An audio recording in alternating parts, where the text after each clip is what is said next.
অসমযোজী মানে কি? ফাঁকা ডিতে কেউ যদি দুখানা ইলেকট্রন ডোনেট করে দেয় তখন আমরা তাকে বলি অসমযোজী। এখানেও ডিতে একটা ইলেকট্রন, বিতে একটা ইলেকট্রন, তাহলে এই ডিপাই ডিপাই বন্ধনটি কি? অসমযোজী নয়, সমযোজী বন্ধন। এবার যদি তুমি মনে করো যে স্যার এখানেও তো অ্যান্টিমনি আর্সেনিক, এদের মধ্যেও তো 1s2s2p আছে, অবশ্যই, তাহলে এর জন্য তোমাকে কি করতে হবে? শিল্ডিং কনস্ট্যান্টের মান বের করতে হয়, আবরণী প্রভাবের একটা মান বের করা যায়।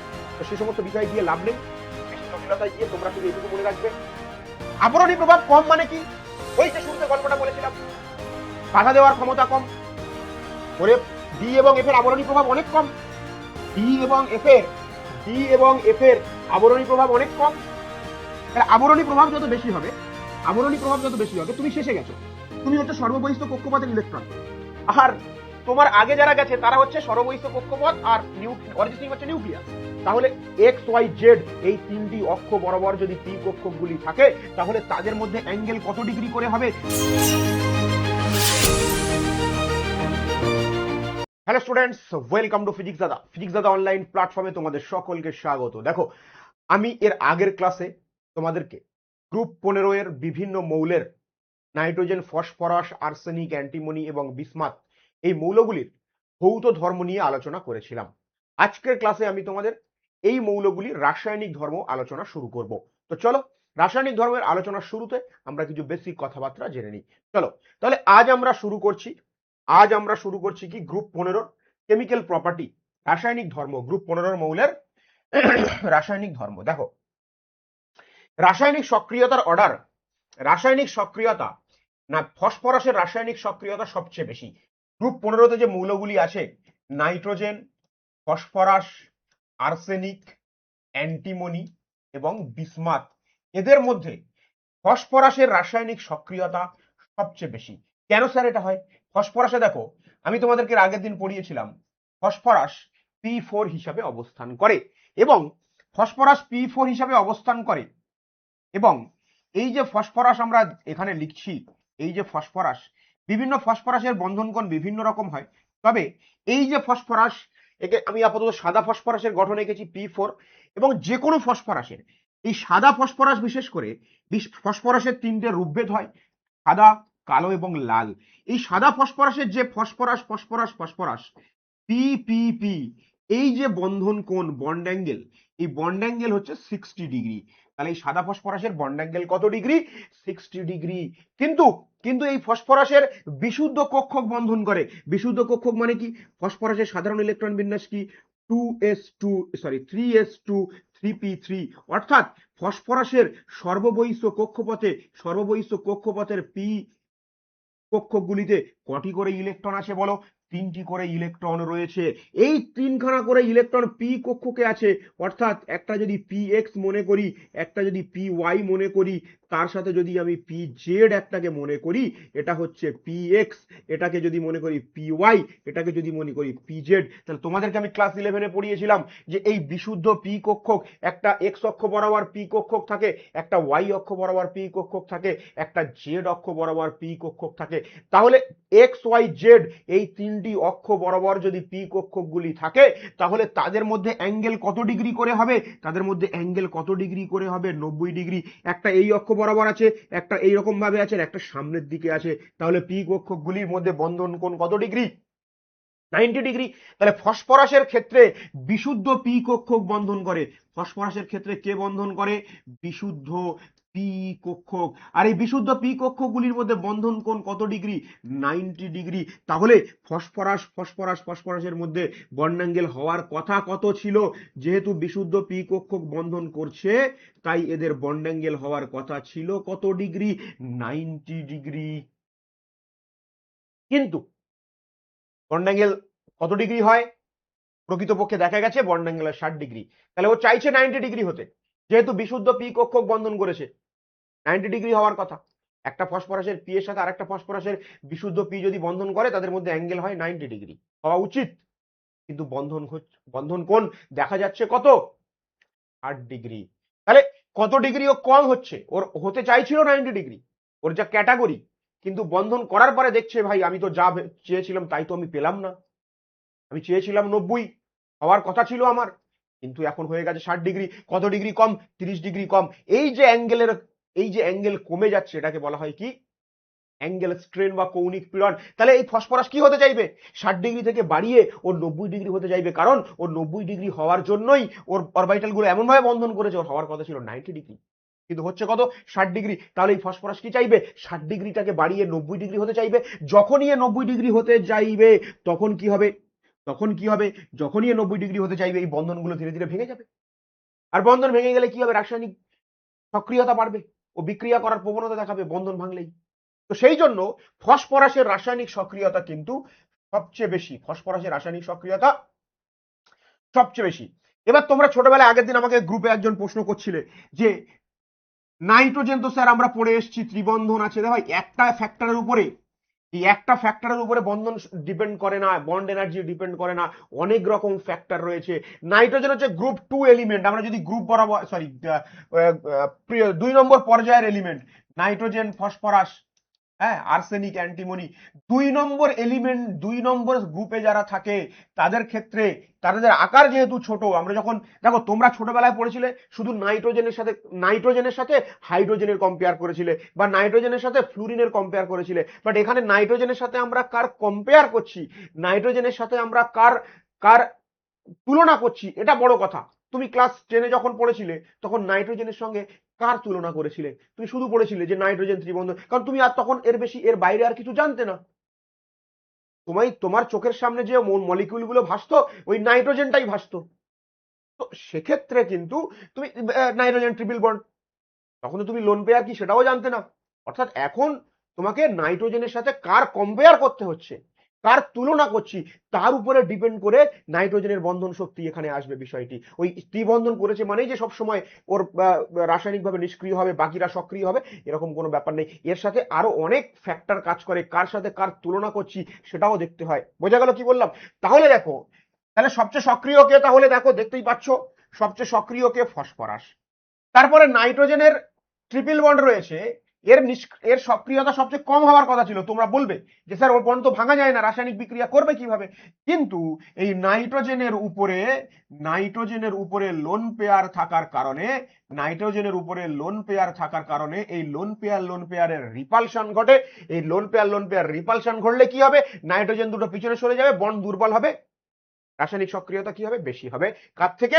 আর্সেনিক, অ্যান্টিমনি, বিসমাথের থেকে। তাহলে সবচেয়ে বেশি রাসায়নিক সক্রিয় কে? ফসফরাস, তারপরে নাইট্রোজেন। বাকিগুলো দেখা গেছে আর্সেনিক, অ্যান্টিমনি, বিসমাথ এদের রাসায়নিক সক্রিয়তা অনেক কম, এদের রাসায়নিক অ্যাক্টিভিটি, রাসায়নিক সক্রিয়তা অনেক কম। ব্যাস, দেখো যেখানে যেমনটা বলছি সেইভাবে পড়ার চেষ্টা করো। ইনঅর্গানিক কেমিস্ট্রি এরকমই। বোঝা গেল? চলো, তাহলে প্রথমে ফসফরাস, তারপরে নাইট্রোজেন, তারপরে আর্সেনিক, শেষে অ্যান্টিমনি, এরপরে বিসমাথ।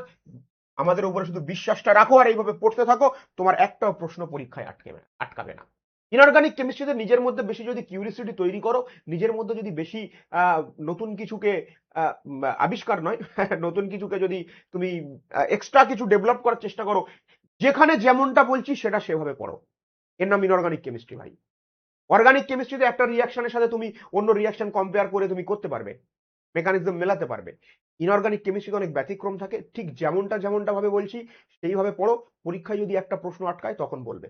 চলো, তাহলে বোঝা গেল কি বললাম? তাহলে এই হচ্ছে রাসায়নিক সক্রিয়তার অর্ডার, মনে রাখতে হবে ফসফরাসের রাসায়নিক সক্রিয়তা সবচেয়ে বেশি, তারপরে আর্সেনিক, তারপরে নাইট্রোজেন, তারপরে আর্সেনিক, অ্যান্টিমনি, বিসমাথের রাসায়নিক সক্রিয়তা কম। ব্যাস, এটা মনে রাখবে, ঠিক আছে? এর রিজন জানার দরকার নেই, এটা মনে রাখবে, এভাবে দেখা গেছে এটা। চলো, জারণ অবস্থা মারাত্মক লেভেলের ইম্পর্টেন্ট।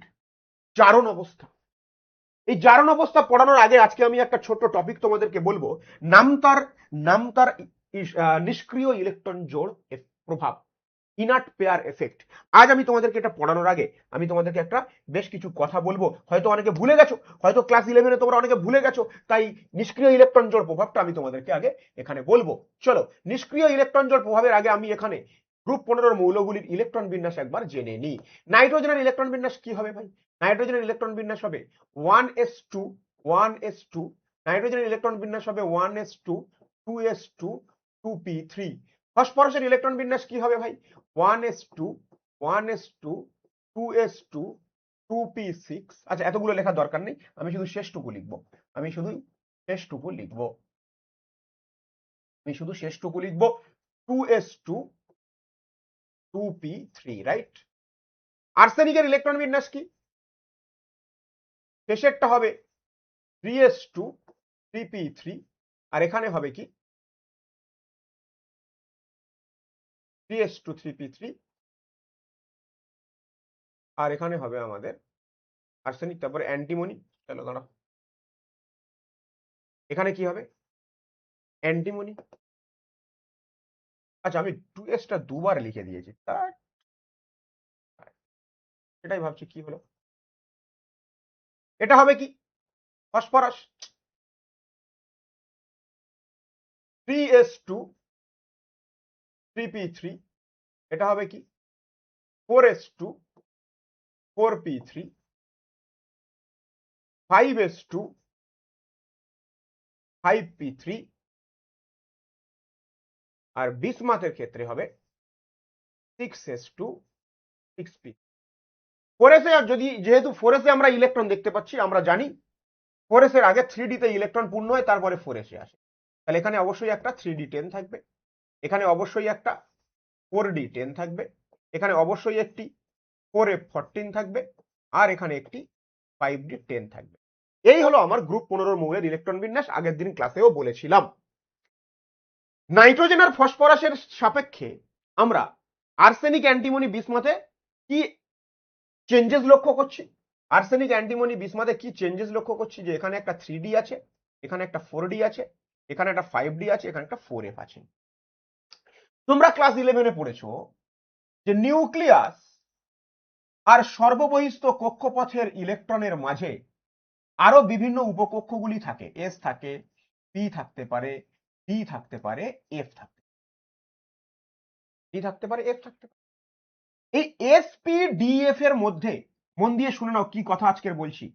আমি একটা ছোট্ট এক্সাম্পল তোমাদেরকে দিচ্ছি। দেখো, এখন যে বিষয়টা আমি একটু এই সাইডে ছোট করে আলোচনা করব, তার নাম হচ্ছে আবরণী প্রভাব। কি আলোচনা করব? আবরণী প্রভাব, যাকে বলে কি আবরণ করে রাখা, ঢেকে রাখা। এই এক্সাম্পলটা বোঝানোর জন্য, মানে এই টপিকটা বোঝানোর জন্য একটা ছোট্ট উদাহরণ দিচ্ছি। মনে করো তোমার এলাকাতে মনে করো এখন অরিজিৎ সিং এসছে। কে এসছে? অরিজিৎ সিং এসছে। এইবার মানুষ প্রচুর ভিড় করবে। তাহলে যদি মনে করে যে কোন আজকের অরিজিৎ সিং আসছে, তাহলে দেখবে যেখানে আসছে তার চারিদিকে প্রচুর মানুষ এভাবে কি করবে? ভিড় করবে। প্রচুর মানুষ এভাবে কি করবে? প্রচুর মানুষ এভাবে ভিড় করবে দেখার জন্য। প্রচুর মানুষ দেখার জন্য এভাবে কি করবে? ভিড় করবে। তোমার ওই দিন পড়া ছিল, তার ছুটি দেয়নি, আর তুমিও খুব পড়ুয়া বাচ্চা, তার ছুটি দেয়নি তোমাকে। আর তুমি অরিজিৎ সিং এর বিরাট ফ্যান, তুমি দেখবে তুমি এবার ছুটির পরে গিয়ে দেখছো প্রচুর ভিড় হয়ে গেছে, অরিজিৎ সিং এর চারিদিকে প্রচুর ভিড় হয়ে গেছে। এবার তুমি গিয়ে তো ভিতরে ঢুকতে পারছো না, এত ভিড় তুমি ঢুকতে পারছো না। তুমি কোথায় দাঁড়িয়ে আছো? তুমি বাইরে দাঁড়িয়ে আছো। তাহলে ভিড় প্রচুর বেশি। অরিজিৎ সিং যে জায়গাটাতে এসছে তার চারিদিকে ভিড় প্রচুর, অনেক ভিড়। মানে কি? আবরণী প্রভাব অনেক বেশি। ভিড় বেশি মানে আবরণী প্রভাব অনেক বেশি। তুমি ভিতরে প্রবেশ করতে পারছো না। ফলে অরিজিৎ সিং এর সঙ্গে তোমার অ্যাট্রাকশন, আকর্ষণ বল কি হচ্ছে? কম হচ্ছে। তাহলে আবরণী প্রভাব যত বেশি হবে তুমি শেষে গেছো। তুমি হচ্ছে সর্ববহিস্থ কক্ষপথের ইলেকট্রন। আর তোমার আগে যারা গেছে তারা হচ্ছে সর্ববহিস্থ কক্ষপথ, আর অরিজিৎ সিং হচ্ছে নিউক্লিয়াস। তুমি হচ্ছে সর্ববহিস্থ কক্ষপথের ইলেকট্রন, তুমি সবার শেষে গেছো। তোমার মাঝখানে আরো অনেক ইলেকট্রন ভরে গেছে। তারা কি করছে? নিউক্লিয়াস, অরিজিৎ সিং এবং তুমি দেখতে পাচ্ছ না, তুমি অনেক দূরে আছো। তোমার আর অরিজিৎ সিং আর তোমার মাঝখানে কি তৈরি করেছে? অনেক ভিড় তৈরি করেছে, আবরণ করে রেখেছে, ঢেকে রেখেছে। এই ভিড়টা বেশি বলে, আবরণী প্রভাব বেশি বলে তোমার সাথে অরিজিৎ সিং এর দূরত্ব অনেক বেশি, তুমি যেতে পারছো না, হাই হ্যালো করতে পারছো না, হ্যাঁ তুমি বড় ফ্যান, তুমি হাত মেলাতে পারছো না, অটোগ্রাফ নিতে পারছো না। তো যার কারণে ভিড় যত বেশি, আবরণী প্রভাব যত বেশি, নিউক্লিয়াসের সাথে সর্ববহিস্থ কক্ষপথের ইলেকট্রনের আকর্ষণ বল কি হবে, অনেক কম হবে। আর মনে করো এরকম হলো যে এমন একজন এসছে, যার সঙ্গে মানুষ হয়তো দেখা করতে চায় না, খুব অল্প তার ফ্যান ফলোয়ার খুব কম। এই বর্তমান অনেক কন্টেন্ট ক্রিয়েটার আছে না, মনে করো তাদের ফ্যান ফলোয়ার কম, 4-5টা লোক আছে, এবং তুমিও তার মধ্যে একজন, তুমিও তার ফ্যান, ওকে, তুমিও তার ফ্যান, তাহলে ভিড় অনেক কম, আবরণী প্রভাব অনেক কম, তো তুমি ইজিলি এর মধ্যে চলে আসতে পারবে, তোমার সাথে আকর্ষণ বল অনেক বাড়বে। তাহলে আবরণী প্রভাব বেশি হলে আকর্ষণ বল কি হবে, আবরণী প্রভাব বেশি হলে আকর্ষণ বল কি হবে, আকর্ষণ বল হবে কম। আর আবরণী প্রভাব যদি কম হয় তাহলে আকর্ষণ বল কি হবে, আকর্ষণ বল হবে বেশি। ওকে, আকর্ষণ বল কি হবে, বেশি। এই আবরণী প্রভাব, তাহলে বোঝা গেল আবরণী প্রভাব যত বেশি, ভিড় যত বেশি, নিউক্লিয়াস আর সর্ববহিস্থ কক্ষপথের ইলেকট্রনের মাঝখানে আবরণী প্রভাব যত বেশি, নিউক্লিয়াস এবং সর্ববহিস্থ কক্ষপথের ইলেকট্রনের আকর্ষণ বল কি হবে, অনেক কম। আর ভিড় যত কম হবে, আবরণী প্রভাব যত কম হবে, আকর্ষণ বল তত বেশি। বোঝা গেল কি বললাম? এইবার দেখো এই আবরণী প্রভাব কিসের উপরে ডিপেন্ড করে, আবরণী প্রভাব কিসের উপরে ডিপেন্ড করে, উপকক্ষের বা কক্ষকের অরবাইটালের কক্ষকের আকার যত বড় হবে, আবরণী প্রভাব বা শিল্ডিং এফেক্ট, আবরণী প্রভাব কি হবে, কম হবে। আকার যত বড় হবে, এটা মনে রাখতে হবে, আকার যত বড় হবে আবরণী প্রভাব তত কম হবে, আকার যত বড় আবরণী প্রভাব তত কম। কিরকম, এটার একটা উদাহরণ দিয়ে বুঝিয়ে দিই। মনে করো এটা মনে রাখার জন্য, আকারের সাথে আবরণী প্রভাবের এই সম্পর্কটা কেন, মনে করো এটা একটা গোলাকার জায়গা, এখানে মনে করো একটা সেই ধুম সিনেমা দেখেছো, ধুম ঋত্বিকের, ডায়মন্ড চুরি করতে যায়, মনে করো এখানে একটা ডায়মন্ড আছে, আর এর চারিদিকে 4খানা সিভিক পুলিশ লাগিয়ে দিয়েছে, যাই হোক 4খানা সিভিক পুলিশ লাগিয়ে দিয়েছে, আর এখানে একটা চোর আছে, সে যাচ্ছে এটা চুরি করতে, ঠিক আছে, সে যাচ্ছে এটা চুরি করতে। এবার মনে করো জায়গাটা অনেক বড়, এখানে সেই হিরেটি রয়েছে, আর ওই সেই 4জনই গার্ড দিচ্ছে। দেখো আমি বলছি এটা বোঝানোর জন্য বলছি, এখানে বেশি আবার বিজ্ঞানী হওয়ার চেষ্টা করলে হবে না। আকারটা আরো বড় করে দিলাম, সেই 4জনই গার্ড দিচ্ছে। তুমি এবার বলো কোথায় আবরণী প্রভাব, মানে কোথায় বাধা দেওয়ার, এই চোর, এই যে সিকিউরিটি গুলো, সিভিক পুলিশ গুলো, এই চোরকে কোথায় ও বাধা সবচেয়ে বেশি দিতে পারবে, ও গার্ড ভালো দিতে পারবে। যেখানে আকার ছোট ও ওখানে বেশি কিন্তু সিকিউরিটি দিতে পারবে, যেখানে আকার ধীরে ধীরে বড় হয়ে যাচ্ছে ও কিন্তু সিকিউরিটি দিতে পারছে না, তো বাধা এই চোরকে বাধা দিতে পারছে না। এখানে আকার যেহেতু আরো বড়, ফলে ও অনেকটা এলাকা জুড়ে ওকে সিকিউরিটি দিতে হচ্ছে, ফলে ও বাধা আরো মোটেই দিতে পারছে না। তাহলে আকার যত বাড়বে বাধা দেওয়ার ক্ষমতা কি হবে, কম হবে। এই স্টোরির মাধ্যমে তুমি মনে রাখতে পারো। তাহলে আকার যত বাড়বে বাধা দেওয়ার ক্ষমতা কি হবে, আকার যত বাড়বে বাধা দেওয়ার ক্ষমতা, আকার যত বাড়বে বাধা দেওয়ার ক্ষমতা কি হবে বলো, আকার যত বাড়বে বাধা দেওয়ার ক্ষমতা আমাদের কম হবে। তাহলে আমরা যদি আকারের অর্ডার দেখি, তাহলে দেখো নিউক্লিয়াস আর সর্ববহিস্থ কক্ষপথের মাঝে, নিউক্লিয়াস আর সর্ববহিস্থ কক্ষপথের মাঝে এস উপকক্ষ থাকতে পারে, পি উপকক্ষ থাকতে পারে, ডি উপকক্ষ থাকতে পারে, এফ উপকক্ষ থাকতে পারে, তোমরা অলরেডি জানো সবাই। তাহলে আকারের অর্ডার এস এর আকার সবচেয়ে ছোট, তারপরে পি, তারপরে ডি, তারপরে এফ। তাহলে সবচেয়ে কার আকার বড়, এফ উপকক্ষের আকার বড়। তাহলে আবরণী প্রভাব অর্থাৎ বাধা দেওয়ার ক্ষমতা, আবরণী প্রভাব বলো কার সবচেয়ে বেশি, এস এর, তারপরে পি, তারপরে ডি, সবশেষে এফ। তাহলে তোমাকে মনে রাখতে হবে ডি এবং এফ উপকক্ষের আবরণী প্রভাব সবচেয়ে কম। এবার আমরা কোথাও কোথাও দেখব যে যদি আমরা এটার আবরণী প্রভাব বলি, আবরণী প্রভাব মনে করো 3D, 4D আর 5D, ধরো এইরকম আছে, তাহলে এক্ষেত্রে কি হবে বলো। তাহলে আমরা কি জানি যে একই ডি এর দেখতে কেমন, ডি এর দেখতে ডাম্বেল আকার, তাই না? এবার আমি তোমাদেরকে পড়িয়েছিলাম যে এন এর মান যত বাড়বে সেই কক্ষকগুলির আকার বাড়বে। তাহলে আকারের অর্ডার যদি আমরা বলি তাহলে কিন্তু 5D এর আকার সবচেয়ে বড়, তারপরে 4D, তারপরে 3D। 5D এর আকার সবচেয়ে বড়, কারণ এন এর মান বাড়লে সেই কক্ষকের আকার বাড়ে। ভ্যালেন্স বন্ড থিওরিতে পড়িয়েছিলাম ক্লাস 11-এ। যদি না জেনে থাকো মনে রাখো, প্রত্যেকটা ডি এর তো একই রকম দেখতে, সরি আকার একই, তাদের আকারটা একই, বাট সাইজ কার বড় হবে? তাহলে 5D সবচেয়ে বড় হবে, বা আকার মনে করতে পারো 5D সবচেয়ে বড়। এন এর মান বাড়লে ডি বড় হয়, 5D এর আকার সবচেয়ে বড়। তাহলে আবরণী প্রভাব কি হবে? 5D এর সবচেয়ে কম, 3D 4D। তাহলে ডি এর আকার বাড়বে, কি বললাম বোঝা গেল? সাইজ বাড়বে। চলো, ব্যাপারটা বুঝতে পারছি কি? দুটো টার্ম হয়তো তুমি গুলি ফেলতে পারো, ডি এর দেখতে একই রকম থাকবে, বাট ওর আকারটা, ওর সাইজটা বড় হবে এন এর মান বাড়লে। তাহলে যদি বড় হয় তাহলে আবরণী প্রভাব সবচেয়ে কম হবে।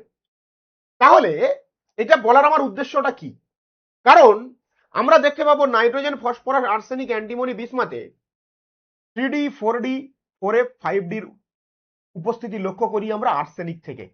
ফলে এই আর্সেনিক, অ্যান্টিমনি আর বিসমাথে কিন্তু আবরণী প্রভাব কম যুক্ত কিছু কক্ষক লক্ষ্য করা যায়, যেমন 3D, 4D, 5D, 4F, যেগুলো নাইট্রোজেন এবং ফসফরাসের মধ্যে নেই। কি বললাম বোঝা গেল? তো চলো এই ঘটনাটা থেকে আমরা কি বুঝবো এবার? তাহলে আবরণী প্রভাবটা বুঝে গেছো।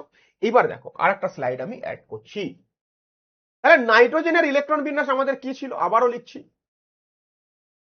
1s2, 2s2, 2p3।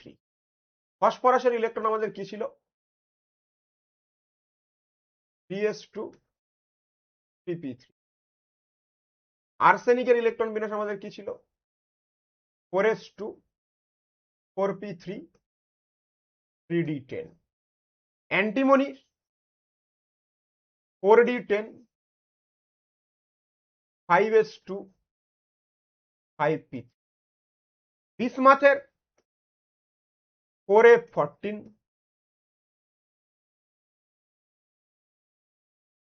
5d10, 6s2, 6p3, right?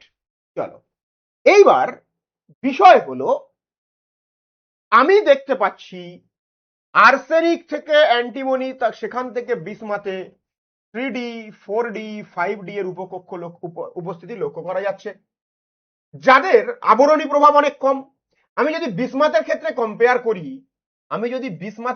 Compare করি ভাই, তাহলে বিসমাথের নিউক্লিয়াস এই, তারপরে সর্ববহিস্থ কক্ষপথে 6s এ 2খানা ইলেকট্রন আছে, আর 6p তে ওর 3খানা ইলেকট্রন। বিসমাথের সর্ববহিস্থ কক্ষপথ n = 6, সেখানে আমি দেখতে পাচ্ছি সর্ববহিস্থ কক্ষপথের এস উপকক্ষে 2টি ইলেকট্রন আছে, পি তে 3খানা ইলেকট্রন। আর তার আগে 4f উপকক্ষ আছে এবং 5d উপকক্ষ আছে। এই 4f এবং 5d এর আবরণী প্রভাব কি? আবরণী প্রভাব অনেক কম। আবরণী প্রভাব কম মানে কি? ওই যে শুরুতে গল্পটা বলেছিলাম, বাধা দেওয়ার ক্ষমতা কম। 4f, ডি এবং এফ এর আবরণী প্রভাব অনেক কম।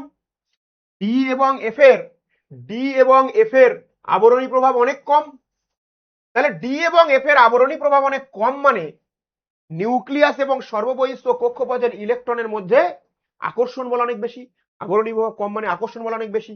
ফলে বিসমাথ মানে পরমাণুতে, বিসমাথ মৌলে তার এফ এবং ডি উপকক্ষের উপস্থিতির কারণে আবরণী প্রভাব অনেক কম। ফলে ও এই 6s উপকক্ষে থাকা 2খানা ইলেকট্রনের প্রতি আকর্ষণ বল অনেক বেশি। কারণ ডি এবং এফ এর আবরণী প্রভাব কম। এইবার দেখো, যদি আমরা খেয়াল করি প্রত্যেকটা গ্রুপ 15 মৌলের বাইরের কক্ষে, দেখো 5টি করে ইলেকট্রন রয়েছে না? দুই তিনে 2s এ দুটো 2p তে তিনটে, 2 নম্বরটা তো কক্ষপথ, s আর p তো উপকক্ষ, মানে 2s2 মানে কি 2 নম্বরের s উপকক্ষে দুটি আছে, 2 নম্বরের p উপকক্ষে তিনটি আছে, তাহলে এদের প্রত্যেকের বাইরে কটি করে ইলেকট্রন আছে? 5টি করে ইলেকট্রন আছে। এবং এরা যদি 5টা করে ইলেকট্রন বর্জন করে বা 5টা করে ইলেকট্রন রাসায়নিক বন্ধনে অংশগ্রহণ করে, তাহলে নাইট্রোজেন +5 জারণ অবস্থা দেখাবে, ফসফরাস +5 জারণ অবস্থা দেখাবে, আর্সেনিকও +5 দেখাতে পারে, অ্যান্টিমনিও +5 দেখাতে পারে, বিসমাথও +5 দেখাতে পারে। কারণ এরা প্রত্যেকের বাইরে 5খানা করে ইলেকট্রন আছে, এসে দুটো, পিতে 3খানা। তাহলে এই 5খানা করে ইলেকট্রন যদি ফসফরাস বর্জন করে দেয়, এই 5খানা করে ইলেকট্রন যদি নাইট্রোজেন বর্জন করে দেয়, আর্সেনিক বর্জন করে দেয়, তাহলে এরা স্টেবল ইলেকট্রনিক কনফিগারেশন পাবে, নিষ্ক্রিয় গ্যাসের মতো ইলেকট্রনিক কনফিগারেশন পাবে, অথবা স্টেবল ইলেকট্রনিক কনফিগারেশন পাবে। বোঝা গেল কি বললাম? তাহলে এরা কি করবে? প্রত্যেকে 5টা করে ইলেকট্রন যদি বন্ধনে অংশগ্রহণ করে বা 5 করে করে ইলেকট্রন যদি এরা বর্জন করে, তাহলে প্রত্যেকে +5 জারণ অবস্থা দেখাতে পারে। দেখাতে পারে, কিন্তু দেখাবে কি দেখাবে না সেটা তার ব্যক্তিগত ব্যাপার। বোঝা গেল কি বললাম? কেন ব্যক্তিগত ব্যাপার? ভাই দেখো, এখানে আর্সেনিকের ডি আর এফ আছে, নাইট্রোজেন ফসফরাসের ডি এফ নেই, তাহলে ইচ্ছা মতো তো 5টা করে ইলেকট্রন সে বর্জন করতে পারে, তার যদি ভালো লাগে করবে। এর নাম বিসমাথ, ভাই ডেঞ্জার। ও চাইলে করবে, না চাইলে করবে না। তাহলে তাহলে এখানে 6s2 6p3 তে প্রত্যেকে যদি 5টা করে ইলেকট্রন রাসায়নিক বন্ধনে তারা অংশগ্রহণ করে, তাহলে +5 জারণ অবস্থা দেখাবে। জারণ অবস্থা মানে কি? যে কতগুলো করে ইলেকট্রন রাসায়নিক বন্ধনে অংশগ্রহণ করছে, অথবা সেটা প্লাস হতে পারে, মাইনাস হতে পারে, সেটা ভিন্ন বিষয়, তড়িৎ ঋণাত্মকতার উপরে ডিপেন্ড করছে। আপাতত জারণ অবস্থা তাহলে কি? যে কতগুলি ইলেকট্রন বর্জন করছে বা কতগুলি ইলেকট্রন গ্রহণ করছে কোনো একটা পরমাণু তার সর্ববহিঃস্থ কক্ষপথে, অথবা কতগুলি ইলেকট্রন সে সমযোজী বন্ধনের মাধ্যমে যৌগ তৈরি করছে, অর্থাৎ রাসায়নিক বন্ধনে অংশগ্রহণ করছে, এটাই তার জারণ অবস্থা। ওকে, তো এরা প্রত্যেকে 5খানা করে ইলেকট্রন যদি রাসায়নিক বন্ধনে অংশগ্রহণ করে, প্রত্যেকের জারণ অবস্থা হবে +5 হতে পারে। এবার বিসমাথের ক্ষেত্রে এই দুর্বল আবরণী প্রভাবযুক্ত 4f এবং 5d এর উপস্থিতির কারণে বিসমাথের নিউক্লিয়াস কি করে? এই 6s ইলেকট্রনকে নিজের কাছে টেনে রাখে, কারণ এর আবরণী প্রভাব কম। তাহলে এই বিসমাথের ক্ষেত্রে 6s এ থাকা দুখানা ইলেকট্রন সে বিসমাথের নিউক্লিয়াসকে ভীষণ ভীষণ ভাবে সে ভালোবেসে ফেলেছে, ভীষণ ভীষণ ভাবে তার সঙ্গে অ্যাট্রাকটিভ হয়ে পড়েছে, তার সাথে তার অ্যাট্রাকশন অনেক বেড়ে গেছে। বিসমাথের ডি এবং এফ উপকক্ষের উপস্থিতির কারণে এই নিউক্লিয়াস আর 6s এ থাকা ইলেকট্রনের মধ্যে আকর্ষণ বল অনেক বেড়ে গেছে, তাদের মধ্যে বন্ধনটা শক্ত হচ্ছে, তাদের মধ্যে বন্ধনটা শক্তিশালী হচ্ছে। ফলে এই 6s এ থাকা ইলেকট্রন দুটো বর্জন হতে চায় না বিসমাথের ক্ষেত্রে। কেন চায় না বুঝতে পারছো? কারণ এ নিউক্লিয়াসকে ভালোবেসে ফেলেছে, নিউক্লিয়াসের সাথে এর আকর্ষণ বল বেড়ে গেছে, কারণ 4f এবং 5d বাধা কম দিচ্ছে, রেস্ট্রিকশন কম, তাই ছেলে উড়ে বেড়াচ্ছে। বাবা মা একটু রেস্ট্রিকশন কম দিচ্ছে, তাই ছেলে আমার উড়ে বেড়াচ্ছে, অ্যাট্রাকশন বাড়াচ্ছে 6s এ থাকা দুখানা ইলেকট্রনকে নিউক্লিয়াসের সাথে। বোঝা গেল কি বললাম? তাই তাই এই দুখানা ইলেকট্রন বিসমাথের ক্ষেত্রে বর্জনের প্রবণতা অনেক কম। ও নিউক্লিয়াস যাতে থাকতে চায়, ও বর্জন করতে চায় না। তখন এই 6p তে থাকা 3খানা ইলেকট্রন ও তো বর্জন করবে, কারণ ওর সাথে আকর্ষণ বল অতটা বেশি নেই। কারণ 6s আর 6p এর মধ্যে 6s আগে থাকে, 6p পরে থাকে। 6s নিউক্লিয়াসের অনেকটা কাছাকাছি থাকে, 6p নিউক্লিয়াস থেকে কিছুটা দূরে থাকে, যার কারণে 6s এ থাকা ইলেকট্রন নিউক্লিয়াসের সাথে অ্যাট্রাকশন অনেক বেশি হয়, due to 4f and 5d orbital, presence of 4f and 5d orbital. তাহলে এ কতগুলি ইলেকট্রনকে ছাড়বে? এ 3খানা ইলেকট্রনকে ছাড়বে, বা 3খানা ইলেকট্রন রাসায়নিক বন্ধনে অংশগ্রহণ করবে, তাই এর জারণ অবস্থা কি হবে? +3। একই রকম ভাবে যদি আমরা অ্যান্টিমনির ক্ষেত্রেও কম্পেয়ার করি, ভাই অ্যান্টিমনির ক্ষেত্রে যদি আমরা কম্পেয়ার করি, তাহলে অ্যান্টিমনিরও সেম 5s 5 নম্বর কক্ষপথ, 5s2 এখানে দুখানা ইলেকট্রন আছে, 5p আছে, তারপরে 5p তে 3খানা ইলেকট্রন আছে। তাহলে একই রকম ভাবে দেখো এই নিউক্লিয়াসের ক্ষেত্রে, এই অ্যান্টিমনির ক্ষেত্রে কি আছে? এখানে দুর্বল আবরণী প্রভাবযুক্ত 4d, ফলে নিউক্লিয়াস এদের সাথে আকর্ষণ বল অনেক বেড়ে যাচ্ছে, ফলে এই দুখানা ইলেকট্রন বর্জন করতে পারছে না। তাহলে অ্যান্টিমনির ক্ষেত্রে কি হবে? +3। আর্সেনিকের ক্ষেত্রেও কি হবে? +3। এদের দুজনের কিন্তু নাইট্রোজেন এবং ফসফরাসের কিন্তু +3 দেখানোর প্রবণতা কি হবে তোমরাই বলো? কম হবে, কারণ এখানে ডি আর এফ নেই, আবরণী প্রভাব কম নেই। এখানে কি আছে? এখানে 1s আছে, এখানে যদি আমরা পুরোটা করি এখানে দেখবো 2s 2p আছে, অর্থাৎ এস এবং পি উপকক্ষের আবরণী প্রভাব অনেক বেশি, ফলে আবরণী প্রভাব অনেক বেশি, ফলে আকর্ষণ বল কি হচ্ছে? আকর্ষণ বল অনেক কম হচ্ছে এই এস এর সাথে পি এর নিউক্লিয়াসে। যার কারণে এখানে যেহেতু ডি এবং এফ নেই, তাই এরা কি করবে? এরা কি করবে? এরা এই যে দুখানা করে ইলেকট্রন এখানে ইনঅ্যাক্টিভ ছিল, দুখানা করে ইলেকট্রন নিষ্ক্রিয় ছিল, সেটা কিন্তু এখানে নেই, কারণ এখানে ডি এবং এফ উপকক্ষের উপস্থিতি নেই।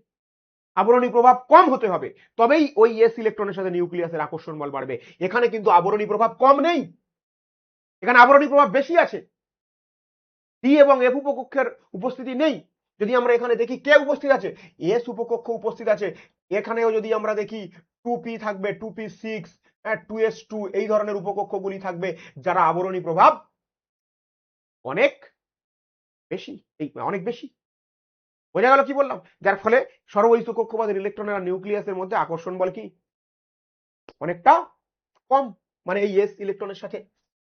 এবার যদি তুমি মনে করো যে স্যার এখানেও তো অ্যান্টিমনি আর্সেনিক, এদের মধ্যেও তো 1s 2s 2p আছে, অবশ্যই, তাহলে এর জন্য তোমাকে কি করতে হবে? শিল্ডিং কনস্ট্যান্টের মান বের করতে হয়, আবরণী প্রভাবের একটা মান বের করা যায়। তো সে সমস্ত বিষয়ে গিয়ে লাভ নেই, বেশি জটিলতায় গিয়ে। তোমরা শুধু এটুকু মনে রাখবে, অ্যান্টিমনি আর্সেনিক, অ্যান্টিমনি বিসমাথে ডি এবং এফ উপকক্ষের উপস্থিতির কারণে এই 4s 5s 6s এ থাকা ইলেকট্রনগুলির সাথে নিউক্লিয়াসের আকর্ষণ বল বেড়ে যায়, যার ফলে এই দুখানা করে ইলেকট্রন রাসায়নিক বন্ধনে অংশগ্রহণ করতে চায় না। আর যে রাসায়নিক বন্ধনে অংশগ্রহণ করতে চায় না, সে কি রাসায়নিকভাবে নিষ্ক্রিয়। রাসায়নিকভাবে নিষ্ক্রিয়। কেমিস্ট্রিতে রাসায়নিক সক্রিয় মানে যে বিক্রিয়া করে, যে বন্ধন করে, আর যে বন্ধন করে না সে নিষ্ক্রিয়। যেমন নিষ্ক্রিয় গ্যাস তোমরা পড়েছো, বন্ধন করে না। তাহলে এই ঘটনাটাকে বলে কি? নিষ্ক্রিয় ইলেকট্রন জোড় প্রভাব। এই যে দুর্বল আবরণী প্রভাবযুক্ত এস উপকক্ষের উপস্থিতির কারণে, এই ডি এবং এফ এর উপস্থিতির কারণে যে এই এস উপকক্ষে থাকা ইলেকট্রনগুলি রাসায়নিক বন্ধনে অংশগ্রহণ করতে পারছে না, এটাকেই বলে ইনার্ট পেয়ার এফেক্ট। দুখানা করে ইলেকট্রন রাসায়নিকভাবে নিষ্ক্রিয়, যার ফলে কি ঘটনা ঘটছে? জারণ অবস্থা 2 একক করে কমে যাচ্ছে, +3 থেকে +5 থেকে +3, +5 থেকে +3, +5 থেকে +3। তাহলে যদি আমরা বলে আবরণী প্রভাবের অর্ডার, যদি বলে এখানে যারা যারা আছে আবরণী প্রভাব যদি বলে কি হবে? 3d এর আপাতত সবচেয়ে বেশি, তারপরে 4d, তারপরে এখানে 4f আছে, তার সাথে 5dও আছে, এর আবরণী প্রভাব কি আরো কম, এখানে 5d, এখানে 4f। অ্যাকচুয়ালি এগুলো ক্যালকুলেট করতে হয়, আগের ক্লাসে করিয়েছিলাম। তো যাই হোক, তাহলে আবরণী প্রভাব যার কম, তাহলে প্রত্যেকের আবরণী প্রভাব কম, আর্সেনিক, অ্যান্টিমনি, বিসমাথ। কিন্তু উপর থেকে নিচে নামলে আমরা দেখতে পাচ্ছি আবরণী প্রভাবটা কমছে। তাহলে সবচেয়ে নিউক্লিয়াসের সাথে কার এস ইলেকট্রনের, 5s 4s না 6s এর, কার ইলেকট্রনের আকর্ষণ বল সবচেয়ে বেশি হবে? নিশ্চিত 6s এর, কারণ ওর আবরণী প্রভাব 4f 5d আছে, আবরণী প্রভাব সবচেয়ে কম। তাহলে সবচেয়ে ভালো +5 জারণ অবস্থা দেখাবে, +3 জারণ অবস্থা দেখাবে সবচেয়ে ভালো কে? বিসমাথ +3, তারপরে কে? অ্যান্টিমনি +3, তারপরে কে? আর্সেনিক +3, তারপরে কে? এরা তো দেখাবে না, তাও যদি দেখায় খুবই খারাপ। আর যদি বলে +5 জারণ অবস্থা, যদি বলে +5 জারণ অবস্থা কে সবচেয়ে ভালো দেখাবে? নাইট্রোজেন, তারপরে কে? ফসফরাস, তারপরে কে? আর্সেনিক, তারপরে কে? অ্যান্টিমনি, তারপরে কে? বিসমাথ। ওকে, তাহলে এগুলো পরীক্ষার জন্য ইম্পর্টেন্ট। এইবার তাহলে বোঝা গেল, তাই আমরা এখানে একটা সিদ্ধান্ত আসতে পারি যে গ্রুপের উপর থেকে নিচে নামলে +3 এর স্টেবিলিটি বাড়ছে, বিসমাথ সবচেয়ে তলায় আছে। তাহলে ডাউন দা গ্রুপ, পর্যায় সারণীর উপর থেকে যদি আমরা নিচে নামি, নিম্ন জারণ অবস্থার স্থায়িত্ব বৃদ্ধি পায়। এই পয়েন্টটা মনে রাখতে হবে, সব লেখা আছে। তাহলে বুঝতে পারলে যে গ্রুপ 15 মৌল কি কি জারণ অবস্থা নিয়ে আমরা প্রথমত আলোচনা করলাম। তারা 5টা করে ইলেকট্রন রাসায়নিক বন্ধনে অংশগ্রহণ করলে +5 হতে পারে। আবার নিষ্ক্রিয় ইলেকট্রন জোড় প্রভাবের কারণে আর্সেনিক, অ্যান্টিমনি, বিসমাথের ক্ষেত্রে তারা +3 দেখাতে পারে। আশা করি তোমরা এটা বুঝতে পেরেছো। চলো নেক্সট যাই। এছাড়াও তাহলে +3+5 এর ব্যাপারটা তো বোঝা গেল, +3+5 এর ব্যাপারটা তো বোঝা গেল। এইবার গ্রুপ 15 মৌলের আরো ভিন্ন ভিন্ন জারণ সংখ্যা দেখায়। যেমন নাইট্রোজেন কি কি জারণ সংখ্যা দেখায়? +5, +4, +3, +2, +1, 0, -1, -2, -3 সব ধরনের দেখায়। ফসফরাস কি কি জারণ সংখ্যা দেখায়? জারণ অবস্থা +5, +4, +3, 0, -2, -3। আর্সেনিক কি কি দেখায়? +5, +3, 0, -3। অ্যান্টিমনি কি কি জারণ অবস্থা দেখায়? +5, +3, 0, -3। বিসমাথ কি কি জারণ অবস্থা দেখায়? +5, +3। এই ধরনের জারণ অবস্থাটা দেখায়, কিন্তু কোনটা স্টেবল কোনটা আনস্টেবল সেটা আমাদেরকে জানতে হবে। কি বললাম বোঝা গেল? চলো তাহলে আমরা এবার মেনলি যেটা আলোচনা করব, আচ্ছা দেখো এতক্ষণে যেটা আমি তোমাদেরকে বোঝালাম সেটা সুন্দরভাবে এখানে পয়েন্ট আউট করে দেওয়া আছে। নিষ্ক্রিয় জোড় প্রভাবের জন্য +5 জারণ স্তরের স্থায়িত্ব উপর থেকে নিচের দিকে ক্রমশ হ্রাস পায় এবং +3 জারণ অবস্থার স্থায়িত্ব ক্রমশ বৃদ্ধি পায়, যেটা একটু আগে আমি তোমাদেরকে বললাম। নাইট্রোজেন +5, তারপরে ফসফরাস +5, তারপরে আর্সেনিক +5, তারপরে অ্যান্টিমনি +5, তারপরে বিসমাথ +5। মানে কি? +5 জারণ স্তরের স্থায়িত্ব উপর থেকে নিচে ক্রমশ হ্রাস পায় আর +3 জারণ অবস্থা ক্রমশ বৃদ্ধি পায়। নাইট্রোজেন +3 সবচেয়ে খারাপ, তারপরে ফসফরাস +3, তারপরে আর্সেনিক +3, অ্যান্টিমনি +3, তারপরে বিসমাথ। বোঝা গেল কি বললাম? চলো দেখো, নিচের দিকের মৌলগুলি কেবলমাত্র তীব্র তড়িৎ ঋণাত্মক মৌলের সঙ্গে +5 জারণ স্তর দেখায়। বিসমাথের +5 জারণ স্তরের একমাত্র স্থায়ী যৌগ হলো BiF5। তাহলে বিসমাথ +5 দেখায় না।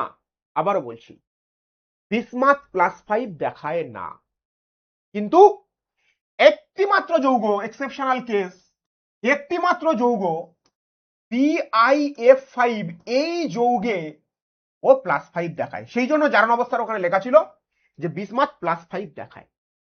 কারণ আমরা কি জানি বিসমাথ +5 দেখো কিভাবে এটা +5 হচ্ছে, BiF5। ওকে, তাহলে ফ্লুরিনের জারণ অবস্থা কত তোমরা জানো? -1। ফ্লুরিন -1 হয়, তাহলে 5খানা ফ্লুরিনের জন্য কি হবে? 5 × -1, তাহলে কত? -5। তাহলে বিসমাথের উপরে কত হবে? +5 -5 মোট 0। তোমরা ক্লাস 11 এর জারণ সংখ্যা পড়েছো, জারণ বিজারণ অধ্যায়ে। তাহলে মোট জারণ সংখ্যা সমষ্টি 0 হতে হয়। তাহলে বিসমাথের সাথে যদি -5 থাকে, 5টা যদি ফ্লুরিন থাকে তাহলে -5, আর বিসমাথের কি হবে? +5। তাহলে একমাত্র বিসমাথ BiF5 এ বিসমাথ +5, তাছাড়া কোথাও বিসমাথ +5 হয় না। কেন +5 হবে? কারণ ও তো ইলেকট্রন, ও 6s এ থাকা 2খানা ইলেকট্রন তো বর্জন করতে চায় না, ও ওখানে কি চায়? +3 ওর স্টেবল। বোঝা গেল কি বললাম? কিন্তু এইটার ক্ষেত্রে কেন হচ্ছে যদি আমরা জানতে চাই, যদি কেউ জানতে চাইবে না এটা কেন হচ্ছে, দেখো বিসমাথ এখানে +5 আর এখানে ফ্লুরিন এর চারিদিকে কি আছে? 5টা F-।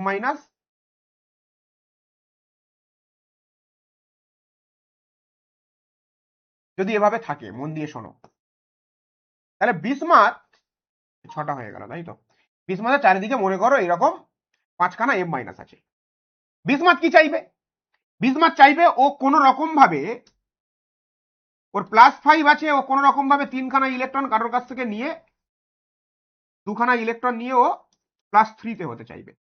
কিন্তু ফ্লুরিন কি সেই 2খানা ইলেকট্রন দিতে চায় না, কারণ ফ্লুরিনের আকার ছোট, এফ এর আকার ছোট, আকার ছোট হলে ফ্লুরিনের নিউক্লিয়াস আর ইলেকট্রনের মধ্যে আকর্ষণ বল অনেক বেশি, ফলে ফ্লুরিন কিন্তু সহজে ইলেকট্রন বর্জন করতে চায় না। F- ও কিন্তু ইলেকট্রন বর্জন করলে তবেই তো সেই ইলেকট্রনগুলো নিয়ে Bi+5 বিআই প্লাস 3 তে কনভার্ট হবে না, এই ইলেকট্রনগুলো পাবে কোথায় ও? তাই যেহেতু ফ্লুরিনের সাথে বিসমাথ বন্ড করে ফেলেছে, তাহলে বিসমাথকে কেউ ইলেকট্রন দেবে না যে ও প্লাস 3 তে হয়, সেই জন্য বাধ্য হয়ে ও কি করে, BiF5 হিসাবে থাকে। তাহলে এই একমাত্র যৌগ যেখানে বিসমাথ +5 জারণ অবস্থা দেখায়। ওকে, চলো। আর নিচের দিকের মৌল মানে কি, আর্সেনিক, অ্যান্টিমনি, বিসমাথ, এদের কথা বলছে, সঙ্গে +5 জারণ অবস্থা দেখায়, অর্থাৎ তীব্র তড়িৎ ঋণাত্মক পরমাণুর ক্ষেত্রে এরা ওইটাই লেখা আছে আর কি, যে বিসমাথ তীব্র তড়িৎ ঋণাত্মক পরমাণুর সাথে যুক্ত হলে ও +5 দেখায়, কারণ ও +3 দেখানোর কোনো চান্সেস নেই এখানে। চলো আরো একটা পয়েন্ট এখান থেকে আমরা জেনে নিই। সর্ববহিস্থ কক্ষের 5টি ইলেকট্রন ত্যাগ করে আয়নীয় যৌগ গঠন করা শক্তিগত দিক থেকে অত্যন্ত প্রতিকূল। এই কারণে +5 জারণ স্তর বেশিরভাগ যৌগেই সমযোজী হয়। ভালো করে শোনো, মন দিয়ে শুনতে হবে, ব্যাপারটাকে বুঝতে হবে বিষয়টিকে। দেখো এই জারণ অবস্থা, এই যে বিসমাথ, এই যে মনে করো ফসফরাস, আমি কি বললাম, ফসফরাস কি জারণ অবস্থা দেখায়, +5 দেখায়, বললাম না ফসফরাস +5 দেখায়। আর আর্সেনিক কি দেখায় বললাম, আর্সেনিক কি +5 দেখায়, বললাম না। অ্যান্টিমনি বললাম না +5 দেখাতে পারে, +3ও দেখাতে পারে। বিসমাথ ও +5 দেখাতে পারে, অথবা কি দেখাতে পারে, +3 দেখাতে পারে। মন দিয়ে বোঝো ভাই, ইন্টারেস্টিং ব্যাপার আছে। তাহলে আচ্ছা, স্বাভাবিক বুদ্ধিতে ওকে ভেবে দেখো তো, যে কেউ কি 5টা ইলেকট্রন বর্জন করতে পারে? একটা ইলেকট্রন বর্জন করতে গেলে তার ঘাম ছুটে যাবে, 2টো ইলেকট্রন বর্জন করতে গেলে তার ঘাম ছুটে যাবে, কিন্তু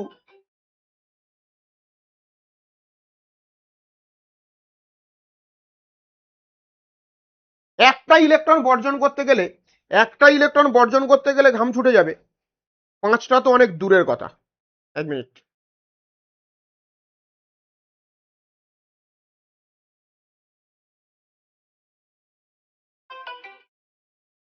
হ্যালো, হ্যাঁ হ্যাঁ, না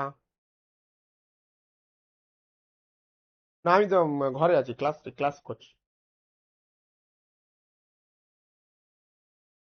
হুম, তাহলে তাহলে মনে করে দেখো, যদি 5খানা ইলেকট্রন বর্জন করা কিন্তু অনেক কঠিন, একটা ইলেকট্রন, 2টো 3টে ইলেকট্রন বর্জন করতে গেলে ঘাম ছুটে যাবে 5খানা ইলেকট্রন। সেই জন্য ইলেকট্রন বর্জন করলে তবে আয়নীয় যৌগ হবে, 5টা ইলেকট্রন যদি বর্জন করে তবে +5 হবে, কিন্তু 5টা ইলেকট্রন বর্জন করা খুবই কঠিন, তাই ওরা সমযোজী বন্ধনের মাধ্যমে +5 তৈরি করে। যেমন মনে করো PF5, যেমন মনে করো PF5 চলবে, সমযোজী যৌগ। Fluorine, -1, fluorine phosphorus +5। তাহলে +5 জারণ অবস্থা তৈরি করে কিসের মাধ্যমে, সমযোজী যৌগ তৈরির মাধ্যমে। মনে করো PCl5, PCl5, PCl5, chlorine -1, chlorine -1, chlorine -1, phosphorus +5। তাহলে যেহেতু +5 জারণ অবস্থা, ইলেকট্রন বর্জনের মাধ্যমে 5টা ইলেকট্রন তৈরি করা অনেক কঠিন, তাই সমযোজী যৌগ তৈরির মাধ্যমে +5 দেখায়। বোঝা গেল কি বললাম? তাহলে জারণ অবস্থায় আমি কি বললাম, ইলেকট্রন বর্জনের মাধ্যমে জারণ অবস্থা হতে পারে, সমানভাবে ব্যবহারের মাধ্যমেও জারণ অবস্থা তৈরি হতে পারে। তাহলে এটাই বলা হলো, এই কারণে +5 জারণ অবস্থা বেশিরভাগ যৌগে সমযোজী হয়। উদাহরণ কিছু দেওয়া হয়েছে, এগুলো দেখে নেবে। চলো, নাইট্রোজেনের +5 জারণ স্তর যৌগ গঠন করতে পারে না, কারণ নাইট্রোজেনের যোজ্যতা কক্ষে ফাঁকা ডি কক্ষ অনুপস্থিত। দেখো ব্যাপারটা বুঝে নাও, তারপরে এই লাইনটা মনে রাখবে। এই লাইনটা মারাত্মক ইম্পর্টেন্ট, পরীক্ষায় প্রশ্ন এখান থেকে আসবেই। দেখো ফসফরাস সাধারণ ইলেকট্রন বিন্যাস কি ফসফরাসের, 1s2, 2s2, 2p3, 3s2, 3p3। 3s এ কটা ইলেকট্রন আছে, 2খানা। 3p তে কটা ইলেকট্রন আছে, 3খানা। 1, 2, যতগুলি অযুগ্ম ইলেকট্রন ততগুলি বন্ধন হয়, তোমরা জানো, ক্লাস 11-এ পড়ে এসছো। তাহলে এখানে কতগুলি অযুগ্ম ইলেকট্রন আছে? 3খানা অযুগ্ম ইলেকট্রন আছে। তাহলে কটা বন্ধন করবে ফসফরাস? 3খানা বন্ধন করবে। ও যদি ফসফরাস যদি 3টের সাথে বন্ধন করে সিএল এর সাথে, PCl3 হবে। এইবার দেখো ফসফরাসের কিন্তু একটা 3d0 আছে, কারণ 3 নম্বর কক্ষপথ থাকলে ওর কি উপকক্ষ থাকবে? ডি থাকবে, এটা ফাঁকা। সেই জন্য ফসফরাস কি করে, তার 3s থেকে একটা ইলেকট্রন, 3s থেকে একটা ইলেকট্রন কোথায় পাঠিয়ে দেয়? 3s থেকে একটা ইলেকট্রন ও ডি তে পাঠিয়ে দেয়। 3s থেকে একটা ইলেকট্রন ও ডি তে পাঠিয়ে দেয়। দিয়ে কটা অযুগ্ম ইলেকট্রন তৈরি হয়ে যায়? 5খানা অযুগ্ম ইলেকট্রন তৈরি হয়ে যায়, এবং এই 5খানা ইলেকট্রন সংকরায়ন করে sp3d সংকর কক্ষক তৈরি করে, এবং সেখানে কি করে ফসফরাস 5খানা সিএল এর সাথে সুন্দরভাবে এইরকম ভাবে ও কি করে? বন্ধন তৈরি করে।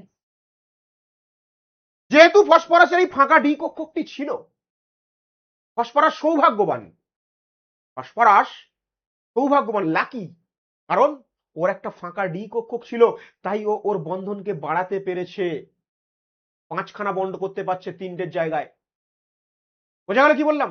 আর ফ্লুরিন, ফ্লুরিনের ইলেকট্রন বিন্যাস যদি আমরা দেখি, 1s2 2s2 2p3, 2 নম্বর কক্ষপথের কোনো ডি থাকে না, যার কারণে ফ্লুরিন চেষ্টা করলেও তার ইলেকট্রনকে বাড়াতে পারবে না।